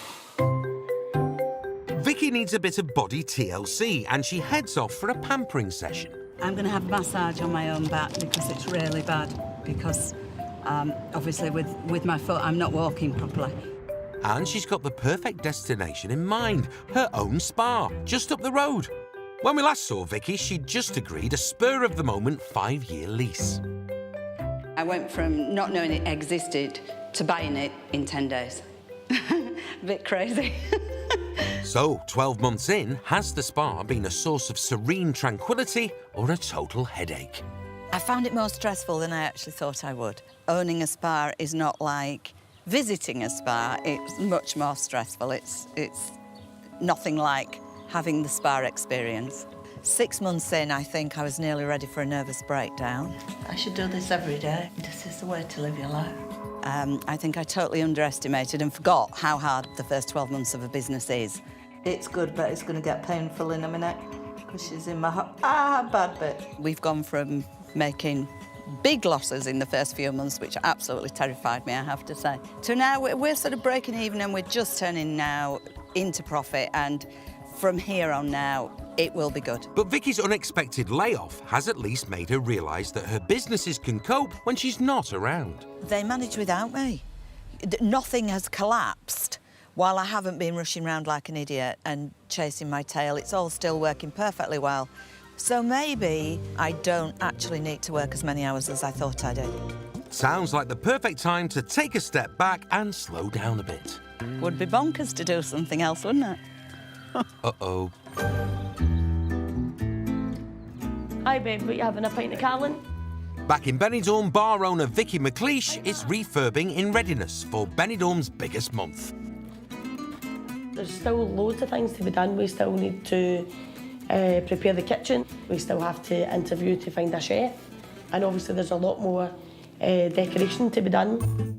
16 years' experience tells her to save cash wherever she can. And as a strong, independent woman, she's going all DIY. I always say imagine, believe and achieve. Well, imagine you're a painter and decorator then.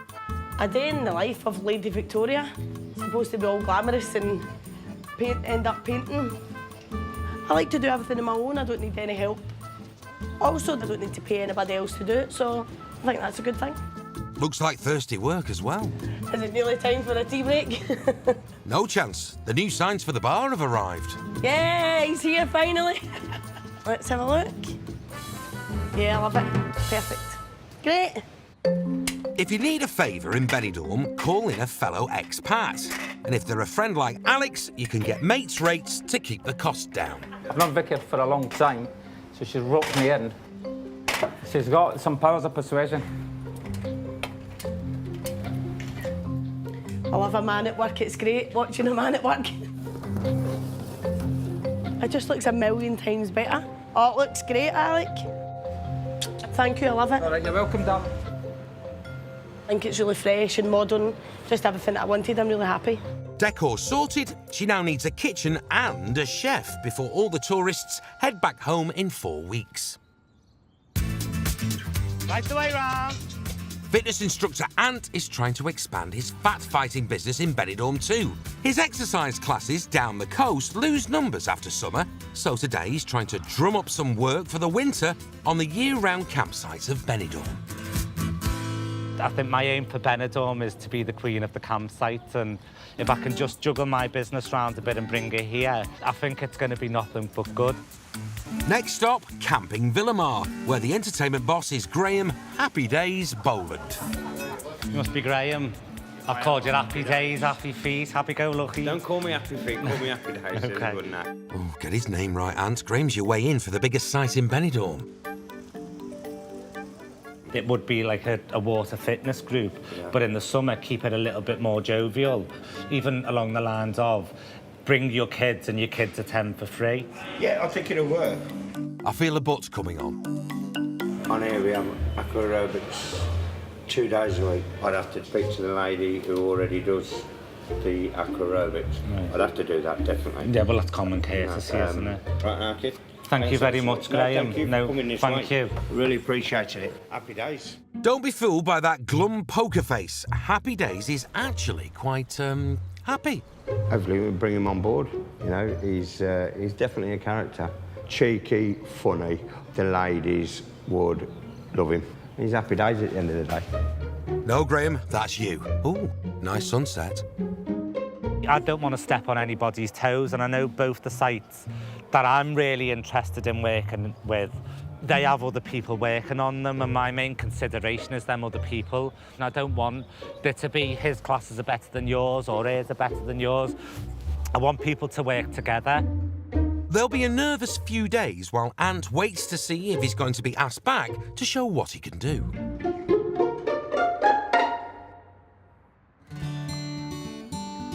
Wayne Cullis is a self-made man. With a successful skip hire business back in the UK, he's now living the dream in Spain with his wife, Lorna. We came through the gate and we couldn't believe it. We just fell in love with the pool. You know, the garden was beautiful. It was originally 350,000 and we paid 170,000. That's under half. We might be in the presence of the greatest 24-carat bargain Brit. Despite his dosh, he doesn't just hire skips, he fishes in them for freebies. This was in the skip in the UK, and we brought it over. The elastics were actually green and mouldy, and what, a couple of quid on elastic? So, you know, it's an absolute gift, really. It's a bargain. One of those in the UK would be like £100. Happy days. Wayne and Lorna started their family skip firm in Shrewsbury 15 years ago. Now, along with their 6 children, they're able to spend much of the year in Benidorm. However, the harmony goes out of the window when it comes to salvage. If we can find a bargain, right, why pay for it when you can get it for free? Because it's in my blood, you know? It's my job. It's like a mechanic. You're looking at other cars. I look at skips. The wife goes mad because she thinks I've got, like, a problem. Oh, because he just goes rooting in bins. It's embarrassing. And then brings rubbish home to me all the time. Well, I've probably got a fetish for skips and skip spotting. People chuck things in a bin for a reason, because half the time it is rubbish. That's not how it is in Wayne's world. He'll always give a second chance to chocked out goods. Let me show you in here, right, because it's really deceptive what we find in there. So take a look in here. It's amazing. In the Benidorm, and we find this right by the side of a skip. Cost me nothing. All I've done is cleaned it. The dog's bit the bottom corner over there, but apart from that, it's why throw it away, staff? The secret to finding a bargain is basically being at the right time, right place, being lucky, and basically smelling and finding that bargain. And you can't be taught that. Who has a mirror on the outside wall outside? You never have that in the UK. Again, was in the skip. This looks a bit different. You know, this is the dream for me now. I've come from nothing, you know. My dad was a carpenter, you know, my mum was a cleaner.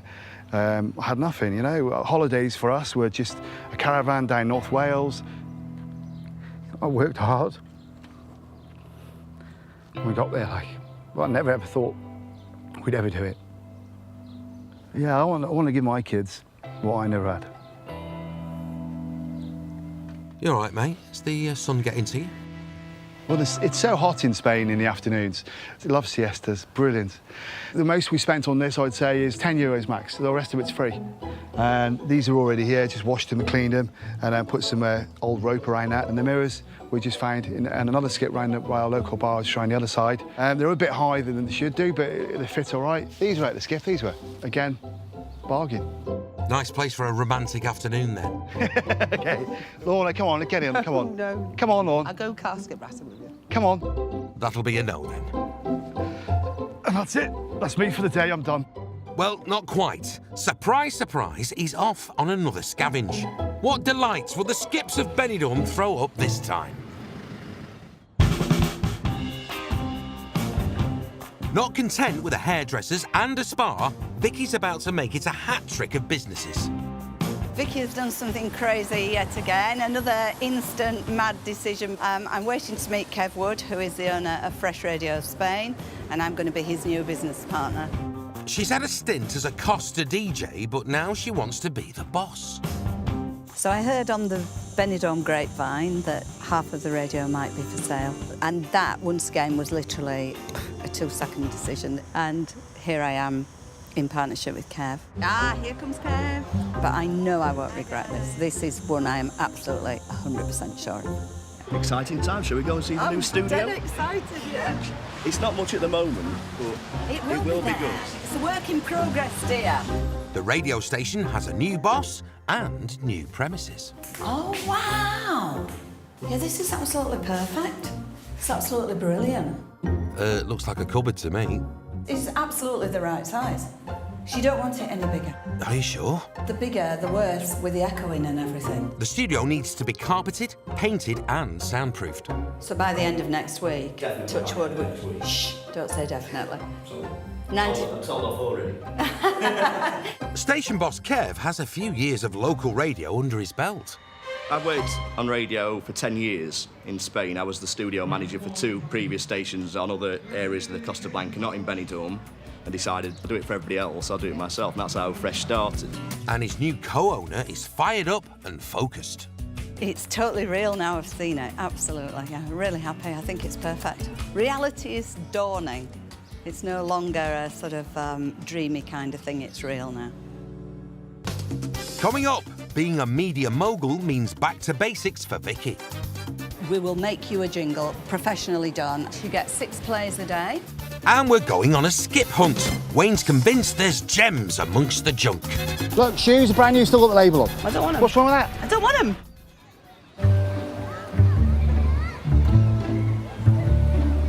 On the outskirts of Benidorm, Vicky's meeting up with a business partner to check out their new media empire.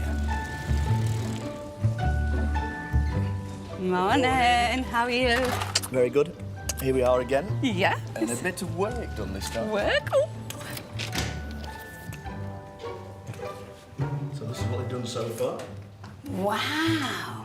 Gosh, it looks better already, doesn't it? Well, it still looks like a cupboard to me. Already you can tell the difference in the echo, even with that bit done. It looks like a proper studio. It's perfect. In the long term, I'd like to think that the radio might actually pay some of my living expenses. It's never going to make me a fortune, never going to make me a millionaire, but it will be great if we can just make me and Kev a little bit more extra money. And to do that, then obviously we need to sell advertising space because that's how we make money. So whilst Kev sorts the station, Vicky tries to find some business owners willing to put their hands in their pockets. It's a long time since I've done cold selling, so I have to say at the minute I'm not particularly looking forward to it, but hey ho, this is what I've signed up to do, so I've got to do it. You've got 2 minutes to talk to me. I've come to try and speak to you about advertising this morning. See if you'd be interested in advertising on Fresh.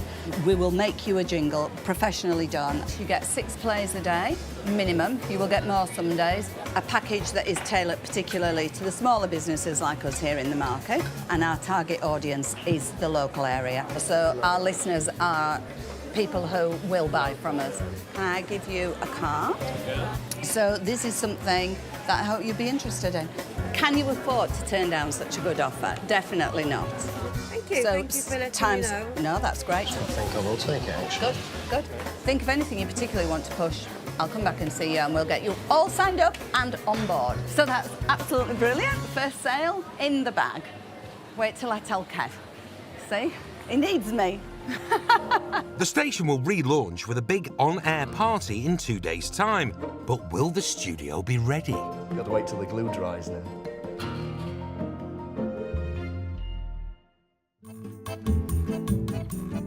Wayne Cullis admits he's got a fetish for skips. He made his money by skip hiring. Now he's saving cash by skip diving. Although his wife Lorna's not entirely impressed. I bought beer home and wine home from the skip before now. Yeah, you've drunk it, not me. You've drunk lager.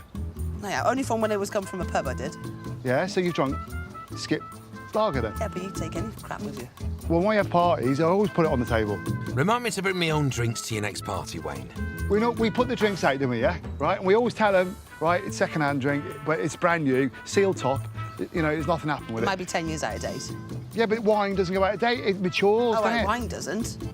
Right, nor does whiskies and gins and vodkas. What's wrong with that?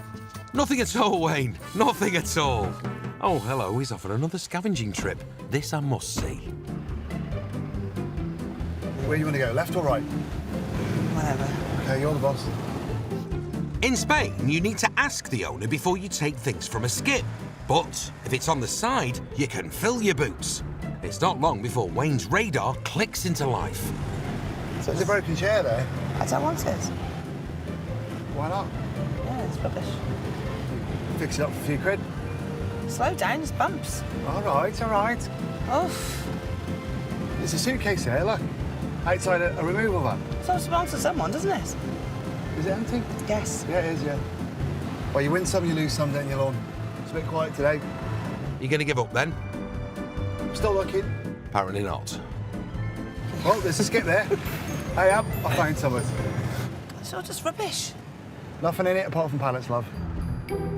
Wayne's famous instincts seem to have deserted him on this occasion. We haven't found much, but hey-ho, we're in Spain, aren't we? We're enjoying ourselves. Well, you are, Wayne. You can't catch your fish every day, can you, love? No. Oh, hang on a minute. I think I've just spotted something. Oh, Wayne, stop it. See, there's a bag there next to the skip there. You don't know what's in that bag. You haven't got a clue? No, just leave it. Well, I'll go have a look. Well, you never know. You never know, do you? Oh, my God.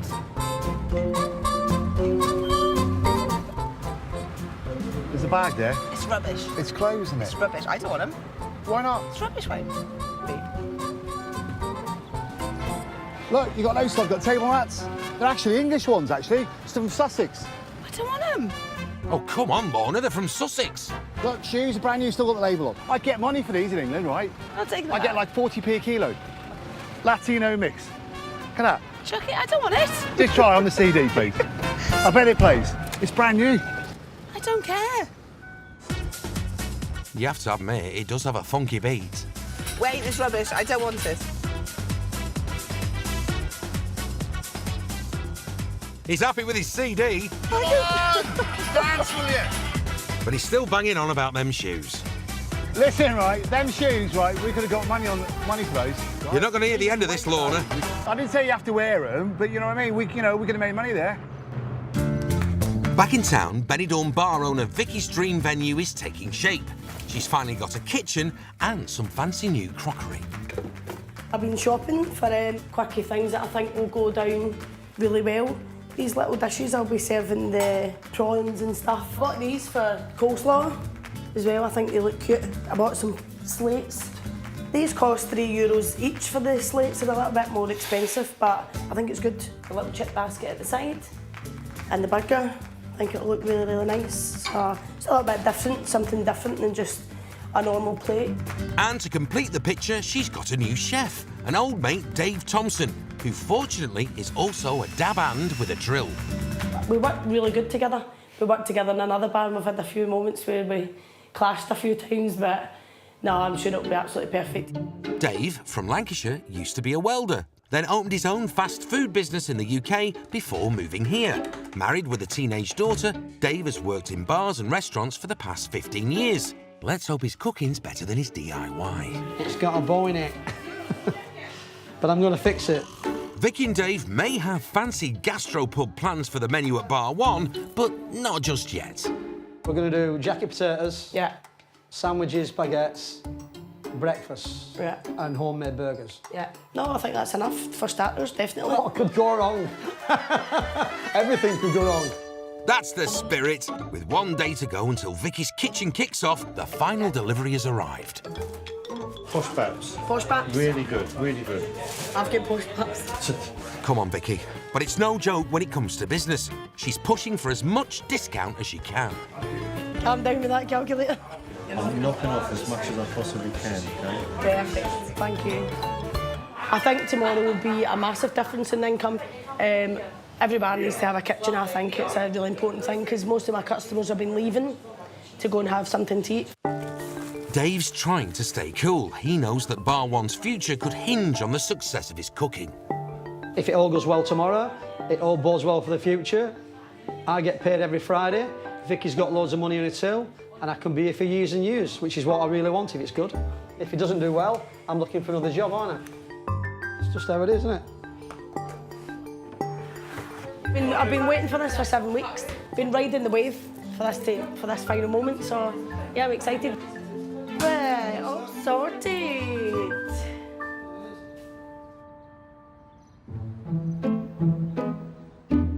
In the dead of night, something is afoot. A mysterious figure moves under the cover of darkness. Oh, it's Kev, sorting out the radio station.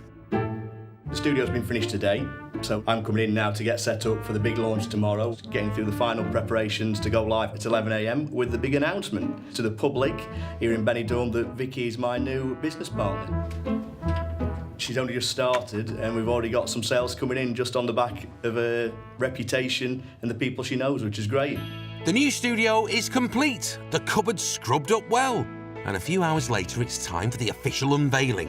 Regular presenter Cheryl Louise is joining Vicky and Kev for the big moment. And also on the way is a man who crops up all over Benidorm, campsite entertainment boss and weekend disc jockey, Graham Happy Days Boland. Somebody did say to me I've got a good face for radio, so I'll go with that. Welcome to our new studio. Whee! I declare the studio officially open. It's real. It's actually real today. Kev has done such a fantastic job. I can't believe how much he's done. He was here till 1:30 this morning. Very good morning, Costa Blanca. How are you doing? It is absolutely scorchio out there today, isn't it? Cheryl, a Benidorm club singer by night, is a 13-year veteran of Benidorm. I do the bright brunch from 11 a.m. to 2 p.m. Monday to Friday. We do have a very, very special announcement to make a little later on. We've got a really big surprise for you. I've been in radio for about 10 years and I just love it. We do have guest presenters that are destroying the studio as I speak. The one and only Vicky Caton has actually broken one of the microphones that she's now talking into. You're all right, I've turned you on. We've got you in the studio for a reason, haven't we? Shall we just tell them? Yeah, go on. Shall we call our lovely co-presenter and boss over to us? Yeah, let's have our Kev. And happy days, Graham. Hello. Happy days, our kid. How you doing? Looking forward to this exciting news. Our big news is that Vicky Caton is now the new co-owner of Fresh Radio.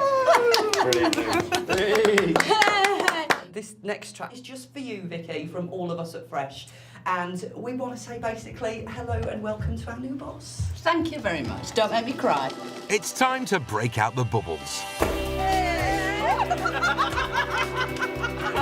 Happy days, our kid.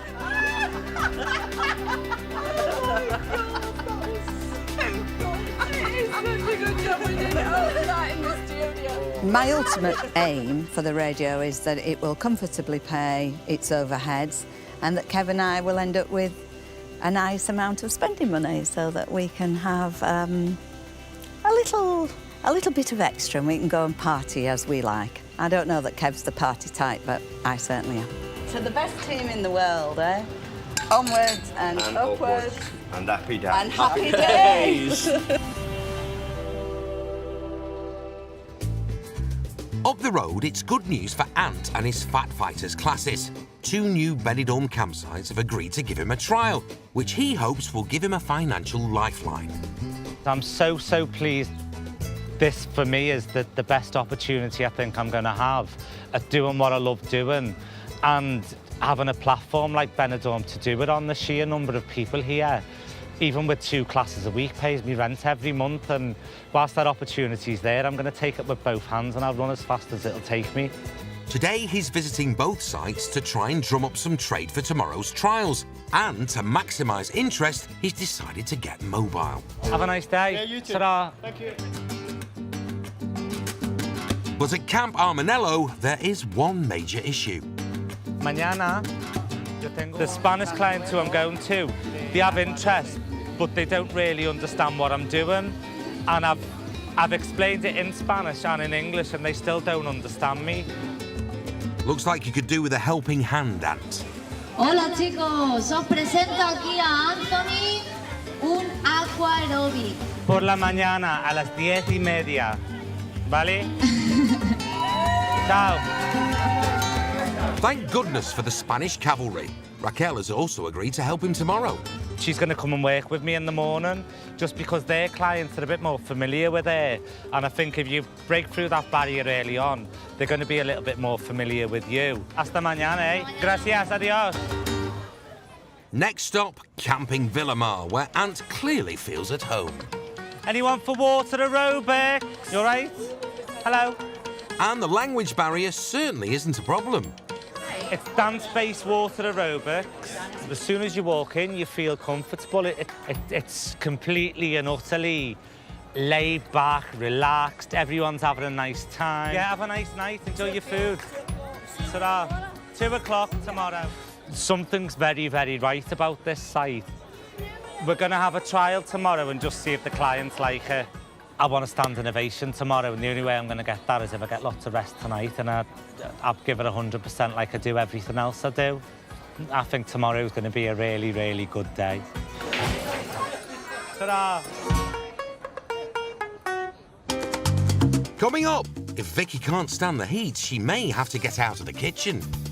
How long you worked at Union Jack for? Useless. She's been a waitress for about 100 years and she's crap at it. And will anyone turn up at Ant's water aerobics trial? You don't have to pay. It's free. In Benidorm, it's fitness instructor Ant's chance to trial his aqua aerobics classes at 2 new Benidorm campsites. But he's worried that his full-on approach might cause offence. I can't really walk in here this morning and say, good morning, my name's Ant, you're fat and I'm going to fight it. Well, I don't know them from Adam as they don't know me. But it's hard to offend if there's no one there. The Spanish holidaymakers at Armanello are nowhere to be seen. Nightmare. You come for water aerobics? Camp manager Juan arrives to see what's going on. I've just spoken with Raquel. Yes. And I think maybe we're better to go at 12 o'clock. Do you think it's better? Yeah. Having bought himself some time, Ant's approach is keep calm and carry on. I'm just going to go to reception and just ask them to announce on the PA that there's 15 or 20 minutes to go.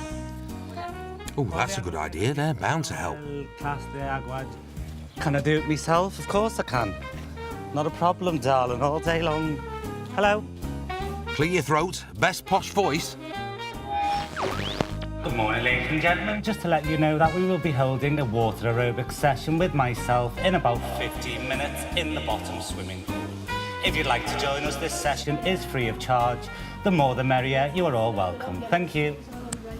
Ta-da. Now, if that doesn't do the trick, he can forget about working here.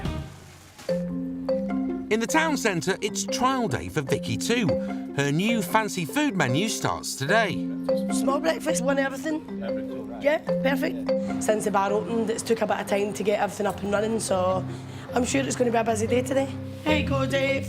2 small breakfasts, just the way they come. Vicky set the price for the full English, or should that be full Scottish? At the not-so-fancy €3.50. Magic, thank you. First of many. There you go, guys. Bar 1 is officially on the gastro map. Quick social media food porn pic, obvs. There you go, darling, that's for you. Ooh, look, eggs in a mini pan on a plate. Nice. Everything okay, guys? Yeah, lovely. Great, thank you. But the better the day gets outside, It's my kind of customers, cider for breakfast. the tougher it gets inside. 3 tables, 4 tables now, I think. My God. You sitting outside or inside? I've only been here 10 minutes. I'm a bit sort of stressed out, really. Vicky, you got a sec? Yes, boss. You've got a 2 egg, 2 bacon, 2 toast. Is that as well as? No, that's the 2 bacon, that's 1 person. How long you worked at Union Jack for? I know, I've been doing Useless. very well. She's been a waitress for about 100 years and she's crap at it. Come on. Don't overheat, Dave. You're only halfway through service.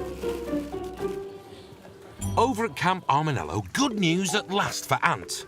Just in the last 10 minutes, the pool area's got progressively busier. Happily, his tannoy appeal has done the job, and he's good to go. Buenos dias, good morning. Relax un poco, ¿vale?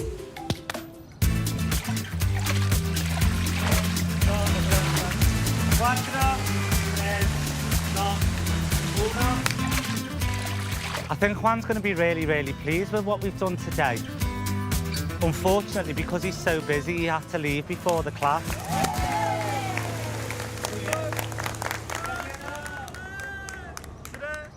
So Raquel, who does the entertainment, she's recorded a video for him. From what I could gather, they all seem to enjoy it. I'm really looking forward to the next site, though. I'm ready to go now, ready to rock and roll. 1 site down, 1 to go.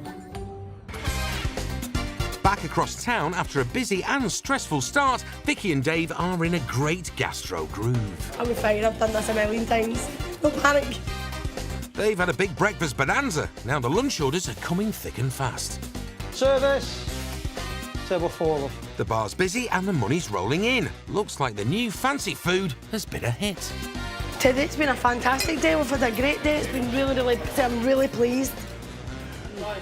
This is everything that I've wanted it to be. I wanted to have a bar with a kitchen and I wanted it to be busy, and as far as I'm concerned, all these things are working for me. I couldn't have asked for anything better, to be honest. I'm really pleased. Done about 42 checks, 43 checks, which is good. Need a pint. Cool down, but yeah, no, it's been all right. Been very good. Some really nice comments again. One guy said, best breakfast in Benidorm. The food here, from what we've had, is brilliant. Yeah. We are coming back for burger. Fresh, homemade burgers. The takings have definitely doubled today, 100%. And I hope tomorrow we serve 75 meals and it doubles every day, so definitely. Really excited. There you go, and that's your change. Thanks, babe. Thanks. By the end of a shattering shift, the dining room duo reckon they've got their just desserts, and the foundations have been laid for Rocky's little empire. Over at Camp Villamar, Ant is now ready for his second trial under the watchful eye of Happy Days. Hola, hello! Well, that's a bit more like it. I'm here today to fight your fat, basically. If you like what we're doing, please tell Graham or one of the team at the end. And if you don't, keep it to yourself. OK?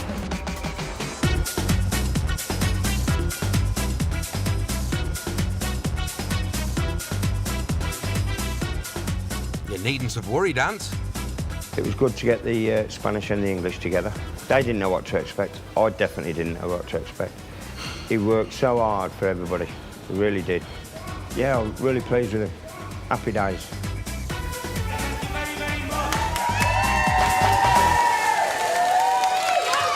Can we have the votes from Camping Villamar, please?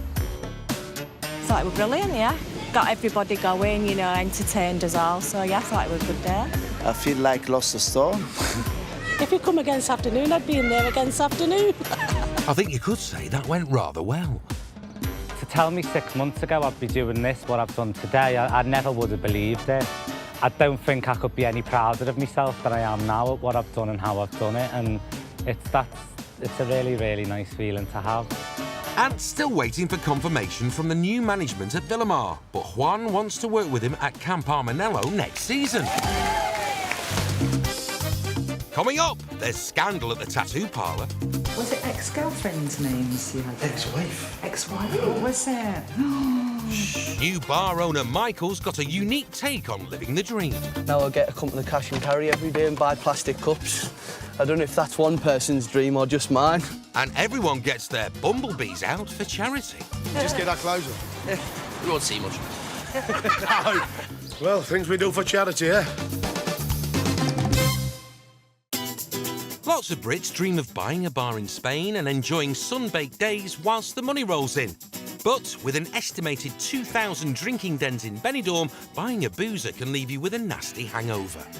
You've got to work, 6, 7 days a week, 10 hours a day, and it is our graft. It really is. We never got a day off, did we? No. And we used to do probably 100 hours a week each. There's dozens and dozens of people come over and just lost the money within 12 months. And the bar's shut. The landlord takes it back. Next victim. 26-year-old Michael Harvey came to Benidorm 2 months ago with his own dream that he's turned into reality. This is us, this is the bar. Owning a bar has been the dream for 5.5, 6 years. Now I've bought the first one. This is where the dream starts, I guess. With competition on every corner, Michael's trying to offer something a bit different to pull in the punters. There's a lot of great bars around here. You've got sports bars, karaoke bars, cabaret bars. And personally, I'd rather sit in a bar and have some nice, funky house music in the background, bottle of vodka on the table, having a good drink with your friends. Yeah, that's the type of vibe that we're trying to go for. But starting from scratch means working 18-hour days, 7 days a week. So he hardly sees his travel rep girlfriend, Bobby, except for the odd bit of takeaway. Made it quite difficult at times, especially when you're running on 4 hours sleep a night. But because this was the dream, it was done. Them 4 hours sleep I was still waking up with a smile on my face. He's got the right attitude, and he's also got the big ideas to go with it. This is one of our packages. Bottle of vodka, 10 beers, bottle of shots, and snacks. Ooh, anything else? Sparklers. Nice touch. The idea is to guarantee a wedge of cash from a group instead of just the odd pint. Fancy drink packages are all well and good, but it's customers he needs. 4 weeks since opening, the place isn't exactly jumping.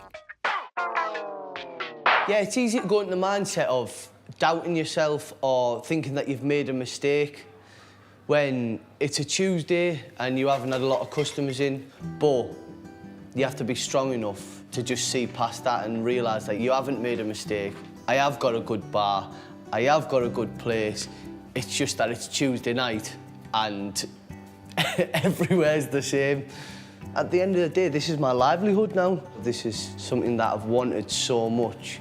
This is where I want to be. I'm so confident about this place that I know that I can make it work. With the busiest month of the year upon him, Michael needs more than confidence, he needs customers.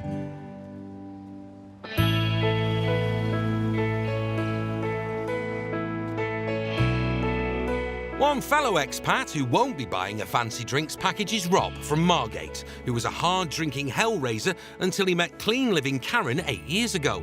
And despite the unlikely alliance, the two have been inseparable since. Come on, missus. I live in Benidorm and I ain't had a drink for 7 years, you know, so that's something to be said. You know, I just don't worry about drinking. The couple run RKA Tattoos in the centre of town. Rob takes care of the tats, Karen does piercings. 14-year-old Erin from Dublin, accompanied by dad Aidan, is her first client of the day. I'm getting the cartilage, like the top of my ear, pierced because I always thought it looked really cool and I just really want to get it done. I'm so nervous. Anything, you don't have to do it. I'm getting it done. Erin's determined, and Rob's shown plenty of determination in the past too.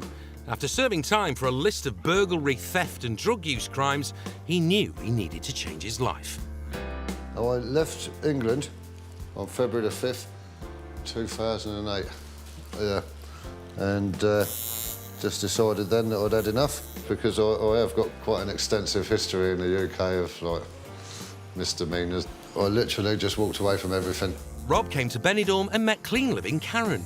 I met Karen in a bar and I think I was a bit rude and obstropolous because you know what it's like when you're drinking. I thought he was highly rude. I'm just going to say that. I thought he was so rude, but funny with it. He had this charisma about him. The charisma paid off and a chance for new romance blossomed, but only on single mum Karen's terms. The beginning with Rob, for me, was a little bit, you know, am I taking a huge risk?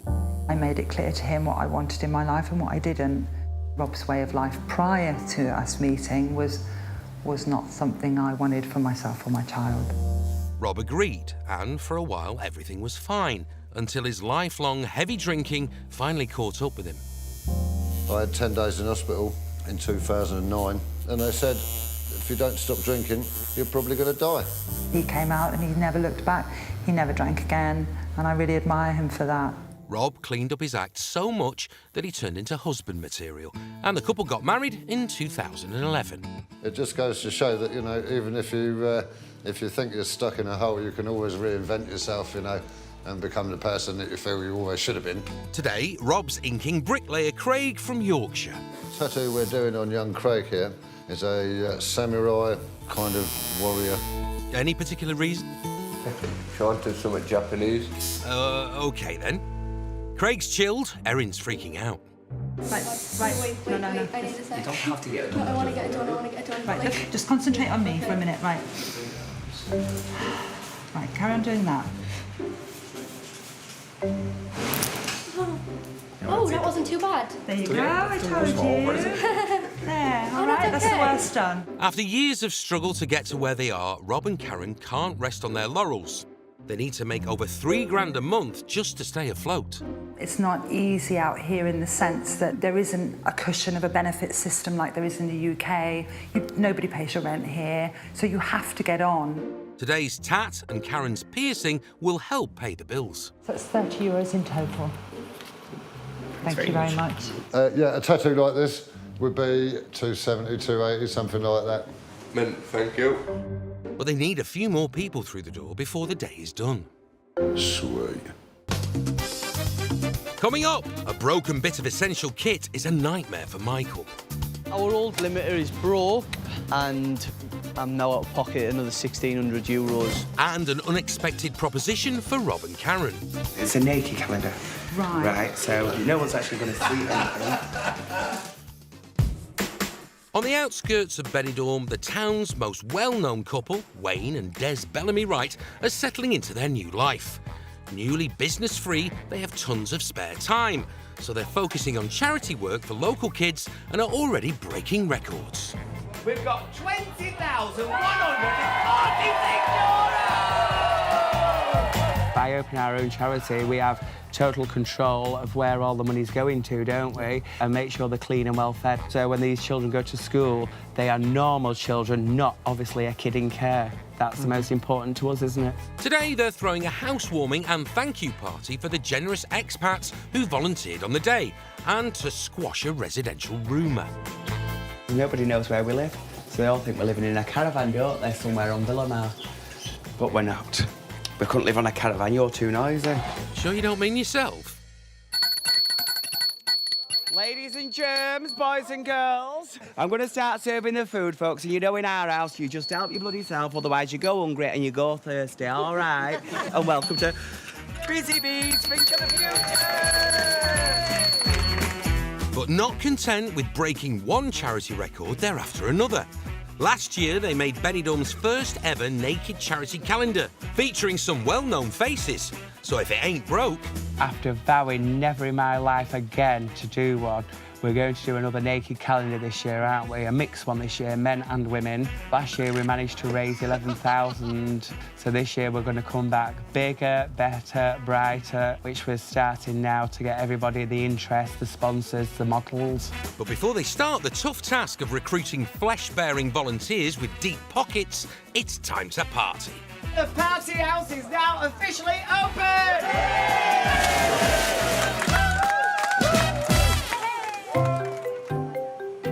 En route to RKA Tattoos is another person benefiting from Wayne and Des's charity work. Michael McLeod from Aberdeen and his wife Kim had a bit of a result at the Palladium charity event. We've got some brilliant prizes. I think the star prize has got to be a €200 tattoo voucher. My wife paid €5 for the raffle tickets and we won the tattoo for €200, so I thought, well, I've always wanted a cover-up, so here we are. This tattoo was actually done when I was married in 1973 by a tattooist called Johnny Two Thumbs. It was a long time ago. The blacked out bit is actually the wife's name. So why is it blacked out then? Oh yes, it's my ex-wife rather than my new wife. It doesn't bother me, because our name's covered up anyway, so I've never seen it. He's been wanting it covered up for, God, about 20 years, and he's finally getting a chance to do it, and he's getting it free. Bargain. Rob sets to work on his charity freebie. You must get some weird requests. You just wouldn't believe it, you know, some of the weird things. I did a turkey on a bloke's bum cheek the other week. Last year I had 2 Welsh blokes in and they both had each other's names down there, old boys. I did a frog on a bloke's old chap so that he could say to girls, hop on. Classy.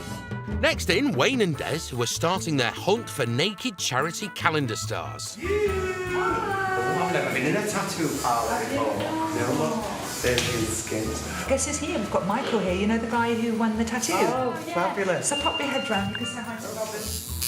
Afternoon, how are you doing? How many hours have you been sat there then? 20 minutes. 20 minutes? Was it ex-girlfriends' names you had there? Ex-wife. Ex-wife? What was it? Shh. Rob's full of them. What tattoos are ex-wives?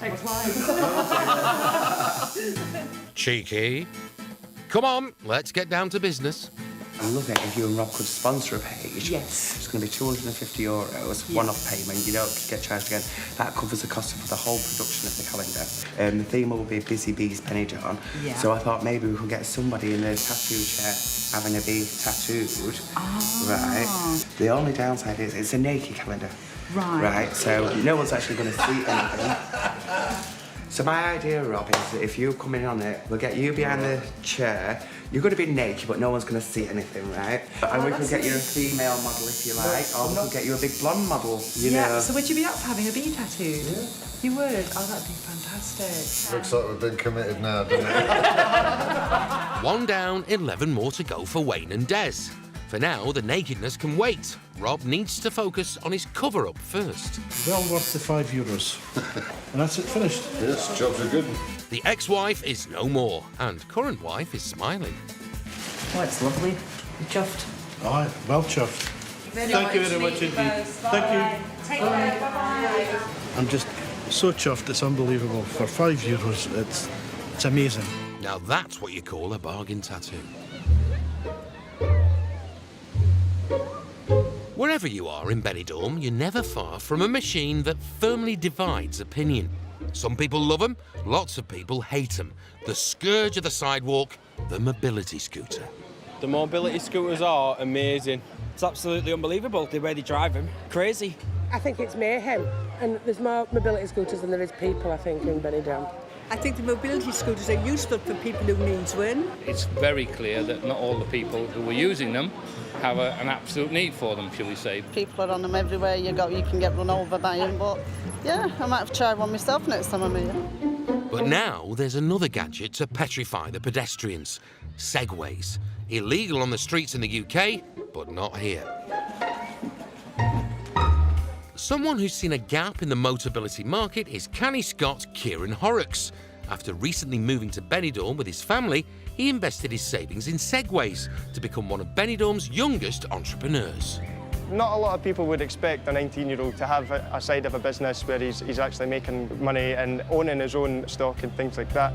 To keep his overheads low, Kieran shares premises with a British-run mobility scooter shop where he offers guided trips around the town.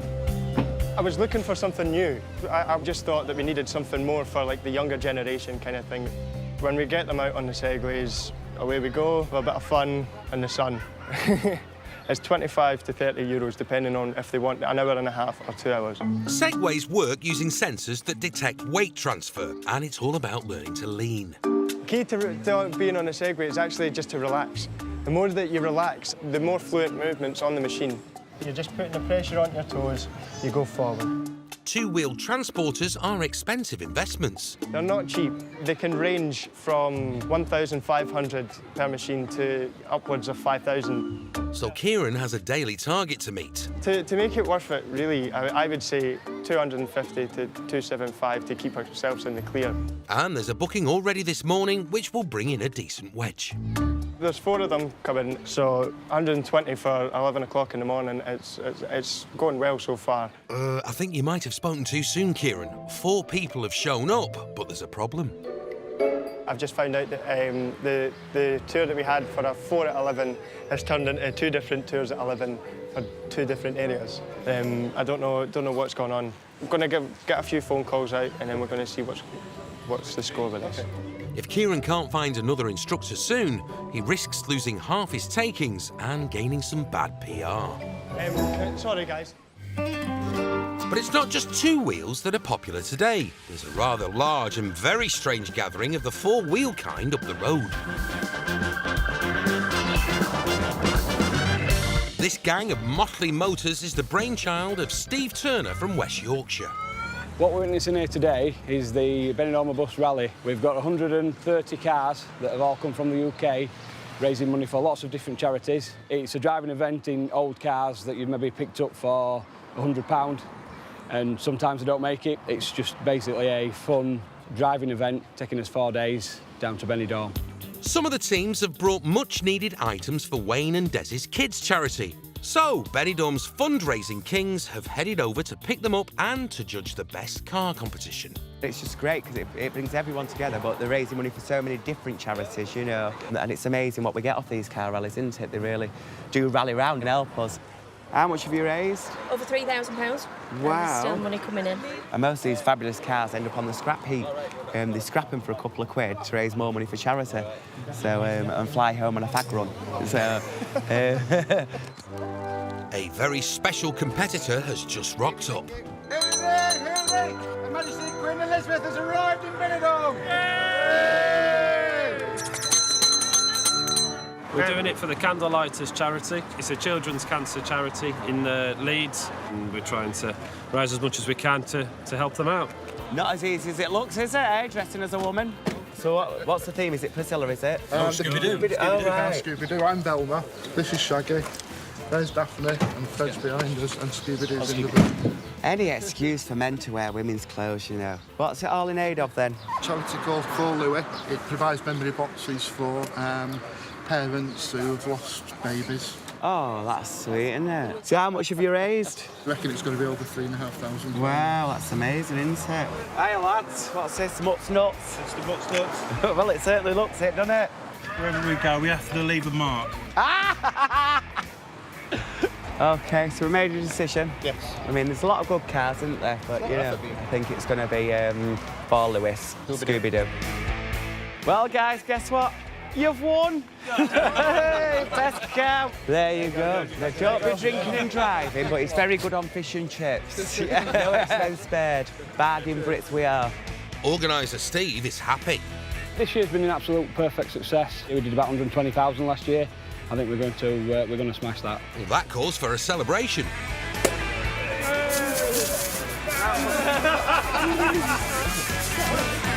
Steady on, Mom. You'll be legless by lunchtime.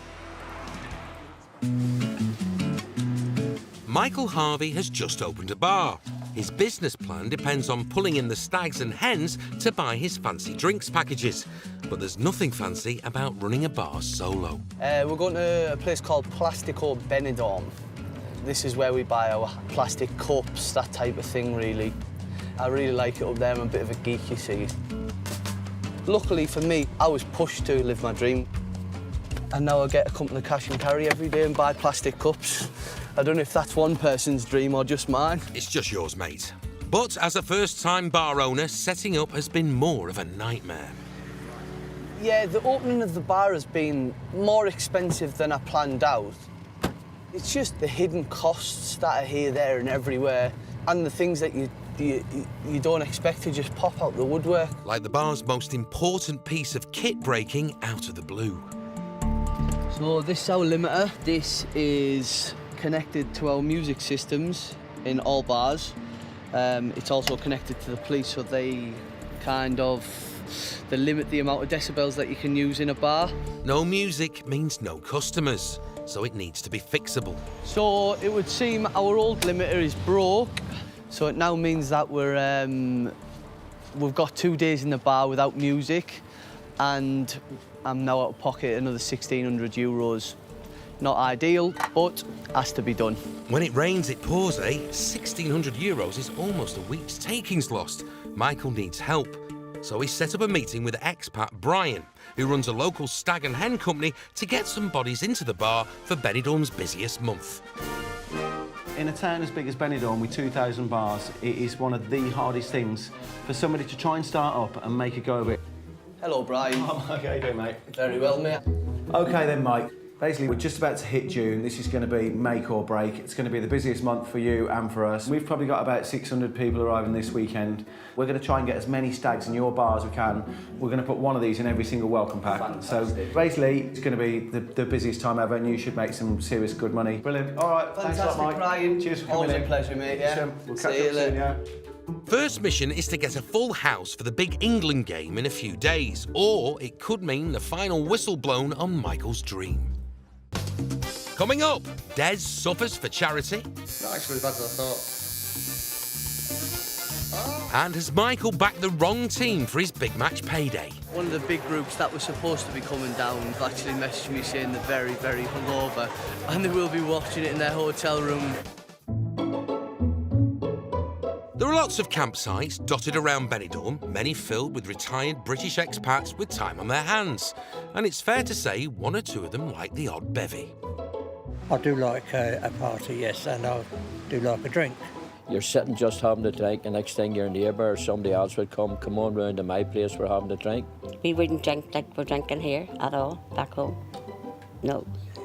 At Armanello campsite, one expat gets through more bottles than most. But he doesn't drink them, he turns them into art. I'm the windspinner man. Meet Anthony, otherwise known as Mr. Plastic Fantastic. Right, this is my awning, and these are all the wind spinners that I've made. Different types.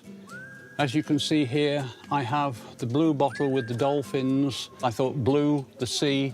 OK, something different. A few years ago, something happened to 73-year-old Anthony that was to unleash a creative storm.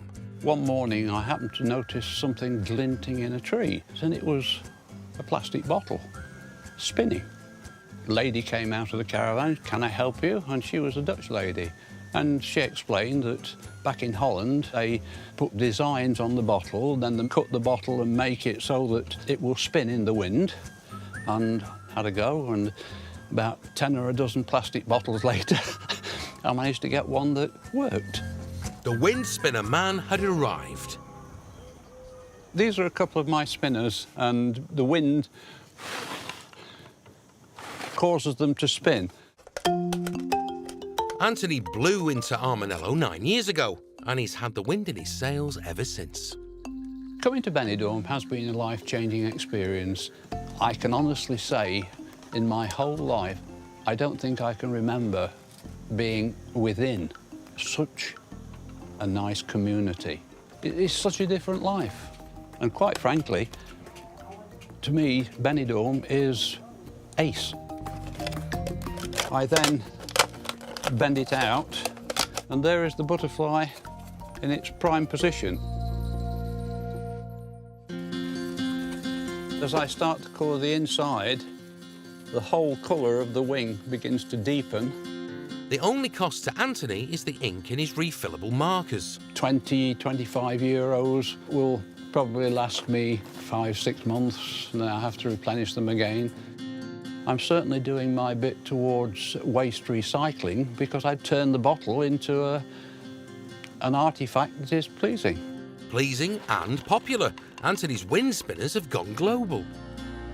I have possibly around 300, 350 of these items that people have taken around the world. But he hasn't cashed in on his creations. I've never charged more than a couple of euros, and that's just to cover the cost of the ink if anybody wants one. I'm not there to make any money out of it at all. If I can produce something that somebody takes pleasure in, I get a lot of satisfaction from being able to do that. It's all good fun. It's all good fun.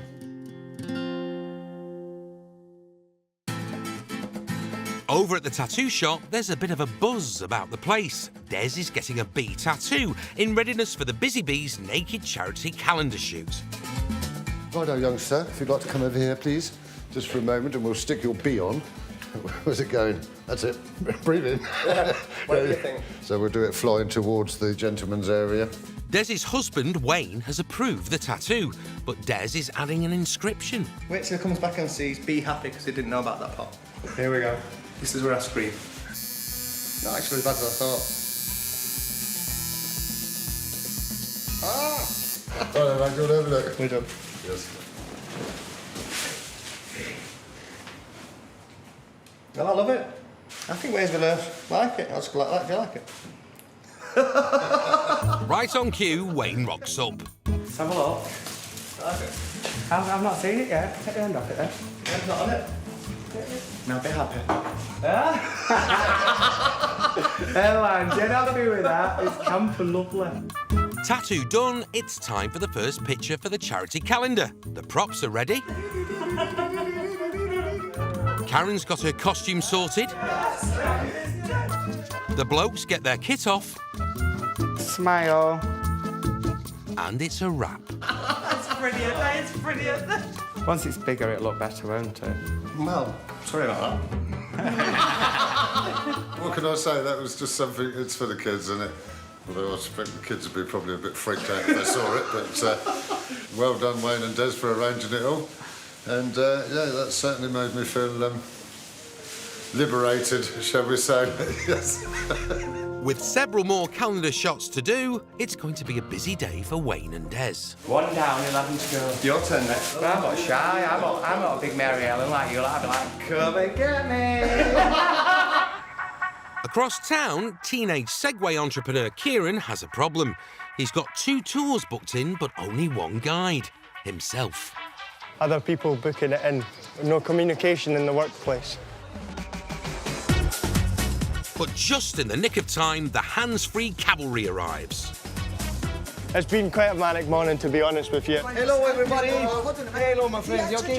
Yeah, mate. Super. If we can get them out on an excursion as soon as possible, then it's the best thing that we can do. OK, that's it, guys. 15 minutes later than planned, the tour begins. Richard and Oliver get a unique view of some of the sights of Benidorm. So, guys, we're going around this way. So if you want to just follow me. I think I picked it up in about 30 seconds. Just like riding a bike, you get balance and away you go. They're heading up to the Cross, one of the town's most famous landmarks. Hope you're not scared of heights anyway. there's no wall. There's a curb, that'll do. Kieran left Scotland a year ago, where he worked for the local council, and it was hard graft. I worked 12, 13, 14 hours a day, 6 days a week, stuck at the job just to get myself some money to get over here. He's still putting in the hours, but doesn't mind one bit. I'm passionate about what I do, and I love what I do. I mean, basically 24/7 when it comes to working. One thing's for sure, he doesn't miss the Scottish weather. Scotland was a drag. I prefer being in the sun than being in the rain. No rain today, just breathtaking views. The trio reach the summit and make the final ascent on foot. Yeah, guys, this is the cross. You can see everything from here. It's absolutely amazing. The view is absolutely stunning. Over here, it's just, you can see everything over here. It's just bliss. Fantastic views. The views were amazing, and it was just great to get up and see the scenery in the whole of Benidorm. There you go. Sightseeing over, the three return to Benidorm. One of the best tours we've ever had. Kieran, fantastic. I think it's going to go a long way. Well, just to the cross and back. And while he was away, another group have booked in for a trip this afternoon, bringing the day's takings to €210. We're just under my daily target already. So, I mean, anything after that today will be my little bit of profit. So I'm hoping that the rest of the day will be a good day, and I will have a few more bookings in for that. It's been a decent day for Kieran, and the Scottish entrepreneur has big hopes for his Segway business. I've only been here just under a year. I reckon by next year I'll have more Segways and I'll have a lot more business. Watch this space. Wayne and Des are on their way to meet their latest victims, participants, for the Naked charity calendar. And the next couple in front of the lens are bar owner Tad Dawson and his daughter Paige. You! How are you, all right? Yeah, very good, thank you. Don't tell me you've grown a pair of wings, Tad. I'm growing some wings, Cocker. Well, there you go. Tad isn't going completely naked. Oh, we are going to so ruin your secret. It's time to start posing. Right, go and lean on me. Are you going to be able to hold that pose a minute? I'm going to try. Right, Tad, get your kecks off. What have you done? Oh, wait, Dad? Well, things we do for charity, eh? As long as it's a good cause, we look after kids, that's what it's all about. It's a take for me. I think it's a perfect fun shot. Good is that, actually. Yeah. Good. Well, I think you were panicking a bit, weren't you? I think you were thinking it was something out of the Kama Sutra. I am really happy with that first shot, and the good thing, because we all know each other, we've done it mega, mega fast, no dramas, so that makes me very happy. As long as it makes us money, that's what we're here for. Next stop, the Carousel Bar, with owner Gary and bar girls Dee and Aileen. Very nervous. Never done anything like this before, but it's good. It's good. It's a good charity. Put it like this, when Wayne rang me up and said, would you like to do a naked film shoot with 2 honeys? This is not what I expected. It's not what I expected either. Oh, come on, nice fun shot, happy days, are you ready? Lift your things, I want to see my sunflowers. Lift them, OK. Gary, look at me. Next stop, a naked car wash featuring Take That. Well, Take That tribute act anyway. We did the last one as well, which was good fun, so Yeah. well, we'll do it again. Back for good, eh, lads? So we don't get a penny? No. Get naked? We just get our clothes on. We won't see much. Although everything changes with a bit of patience, it only takes a minute to shoot the gang. You see what I did there? All right, everyone look at me. That's it, body's perfect, but head straight. Thank you, boys. Oh, well done, everybody. Yeah. Well done. Yeah. And after a lot more nakedness, the calendar shots are complete. Smile. Come on, nice and cheeky. Cheers. And Wayne is pleased with the way the day has gone. I'm happy because we've had no divas whatsoever, which is major, because if you have divas, it just ruins it all. There's no fun in it. And if you don't laugh, what's the point? I'm pleasantly surprised. We should be in print by Friday, shouldn't we? Hopefully. Yeah. Fingers crossed. Happy days. Go on, go for a swim. It's England versus Wales in the footy, which means it's the biggest day of the summer for every bar owner in Benidorm, especially newbie Michael Harvey. After losing over £1,000 on unexpected bills, he needs a full house today to make sure the year's busiest month isn't a washout. There's a lot of preparation that goes into it. I mean, you have to make it look the best it possibly can. Otherwise, people are just going to think that you're half-hearted in everything that you do. And I'm not. He stocked up with extra beer and got his dad to put on a monster pot of free curry in readiness for a full bar. The free food is just something a little bit extra for all the customers that have actually came here to enjoy the football, really. Best curry in Benidorm. The first customer arrives. I wonder what team he supports. How we doing, pal? You all right? It's still good winter there. Absolutely. England. As kick-off approaches, neighbouring bars are rammed. While Michael's bar, isn't. With just 30 minutes to kick off, this is a disaster. One of the big groups that was supposed to be coming down have actually messaged me saying they're very, very hungover and they will be watching it in their hotel room. Might not be as busy as we thought it was going to be, but still, at least I get to watch the game without any interruptions now. That's a very thin silver lining, Michael. Coming up, a stag gets his tats out for the lads. We was here for my brother's stag do. Got it done for my brother's, so I might as well get it done for mine. And Des makes a devilish decision. Well, I've come here today for another tattoo, and Wayne doesn't know anything about it, so I'm being a bit of a rebel. At their tattoo studio in the centre of town, owners Rob and Karen are getting ready for another day at the office. And having done some tattoos for charity earlier in the week, they urgently need some fee-paying customers to come through the door today, especially as they're now in peak season. We need to earn about €300 a day. Our monthly outgoings, before we even think about eating, is about €3,000. And that's like all the rents and bills and general kind of services. We're here at 10 till 8 in the evening, and that's 7 days a week. You do have to put the hours in, and a lot of people just don't, do they? You know, they kind of think that they're just going to come over here and start up a business, and then the next thing, they're going to be rich and take over Benidorm, and it just don't work like that, you know. Luckily, Rob doesn't have to wait long for his first job of the day.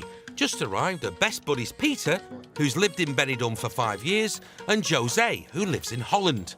The pair want to celebrate their friendship by having each other's initials tattooed behind their ears, as you do. When you instantly have a connection with somebody, and that's just how it's been since we've met. And to say that best friends, you know, you don't have to see each other all the time.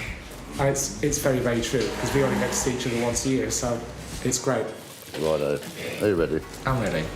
10 minutes of needlework and 35 quid later, the friends are inked. It actually looks worse having it done than what it actually feels like. And linked. We're done? We're done. Let's go have a beer. Next through the door are Joe, Nathan, Paul and Chief Stag Drew, who are all from Watford. Drew's been here before.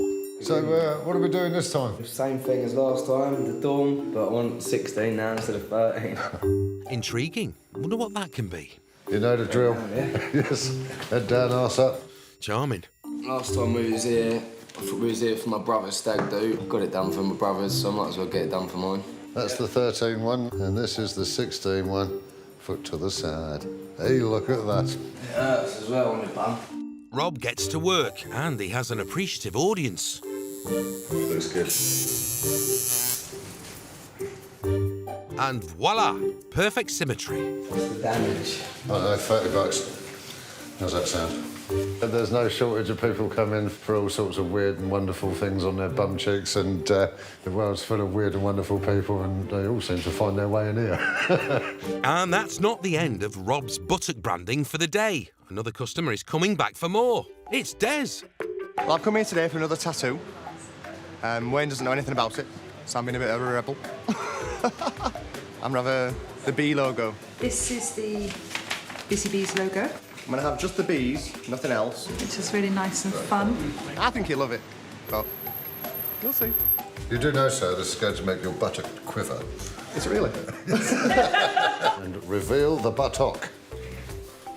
So it's going across that middle bit. Across the middle, yeah. From there to there. Well, assume the position. Could do with a tan.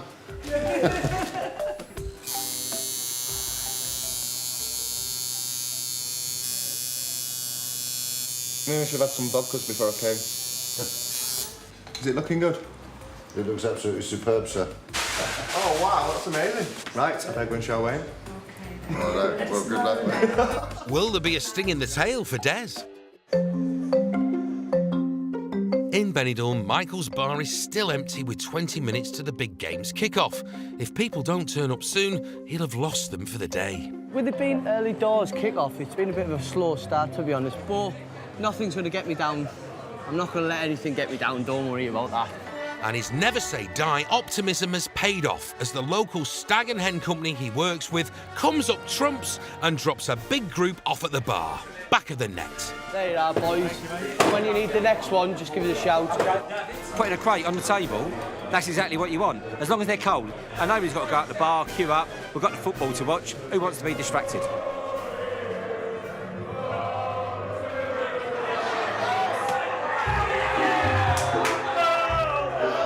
The football's not going so well, unless you're Welsh.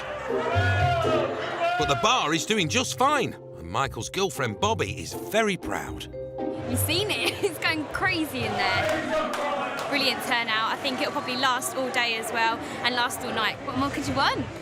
How about a plate of curry followed by a last-minute England winner? Oh, go on then.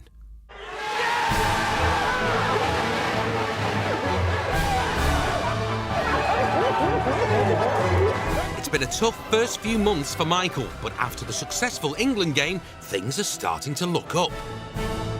When I started, I had a sort of a ballpark figure, I guess, of how I hoped that it would go. And to be honest, it went better than that. I mean, I've got my dream bar, a good stepping stone. I've just moved into a new apartment with my girlfriend. I couldn't be any more closer to living the dream. At the Bellamy Wright Villa, Des shows Wayne his behind. Good lord, look at that. The little bees after the honey pot. Do you like it? It's certainly very cheeky, Des. I knew you were going to do that, you know. I just knew. Wayne's a bit happier with some other news. The charity calendars have arrived from the printers. Oh, I think it's brilliant. I think it's happy, it's fun, it's colourful, it's bright. That's Des's least most favourite photograph in the whole calendar. He really hates it because I made him dress up as a male bumblebee. The calendars will cost €10 to buy, but there's been a bit of a cock-up with the order. Well, we've ordered 1,000, but 3/4 of the delivery's gone missing this year, lost in transit, so we've got 700 naked calendars of naked men everywhere, and we would have thought someone might have emailed us and said, oh, they've been delivered to us by mistake, but nothing. So we've been in touch with the company and they're reprinting them, and we should get them this week, shouldn't we? Thursday or Friday, I hope. The pre-orders have already started coming in. We managed to sell 183 in less than a week. In fact, in a few days, haven't we? Which is great. They'll sell, won't they? Definitely. I'm confident, yeah. And Wayne's right. Over the next few weeks, the calendars sell like hotcakes once again. In this calendar this year, we've got all the stars. We've got Take That, we've got My Desi Bum Bum naked twice, ladies and gentlemen. Especially after Wayne's nightly show at the Palladium, when the punters queue up to part with their cash. A calendar, who am I signing it to? So that's over €200 tonight for charity, which is really good. There you go, my darling. Thank you very much. A calendar, darling. Who am I signing it to? In the end, they sold all 1,250 calendars, breaking last year's record. It always surprises me how generous people really are. You know, in Benidorm, people say they're tight, but they're not really. Money for the charity. Oh, wow. €50. Oh, God bless you. Thank you. It just makes me so proud of the British public, bargain loving or not. Couldn't have said it better myself, Wayne. And with this roller coaster summer season coming to an end for our bargain Brits, it just shows a little cash, a lot of hard work, and a big smile is all you need for the ride of a lifetime. We sound like little birds going, it's cheap, cheap, cheap. Woo! All excited. Hey, it's gonna be cheap. Oh, it's in my mouth. Love us. Fabulous. The new queen. Mwah! Proud of myself and everybody else. We should have done this a long, long time ago.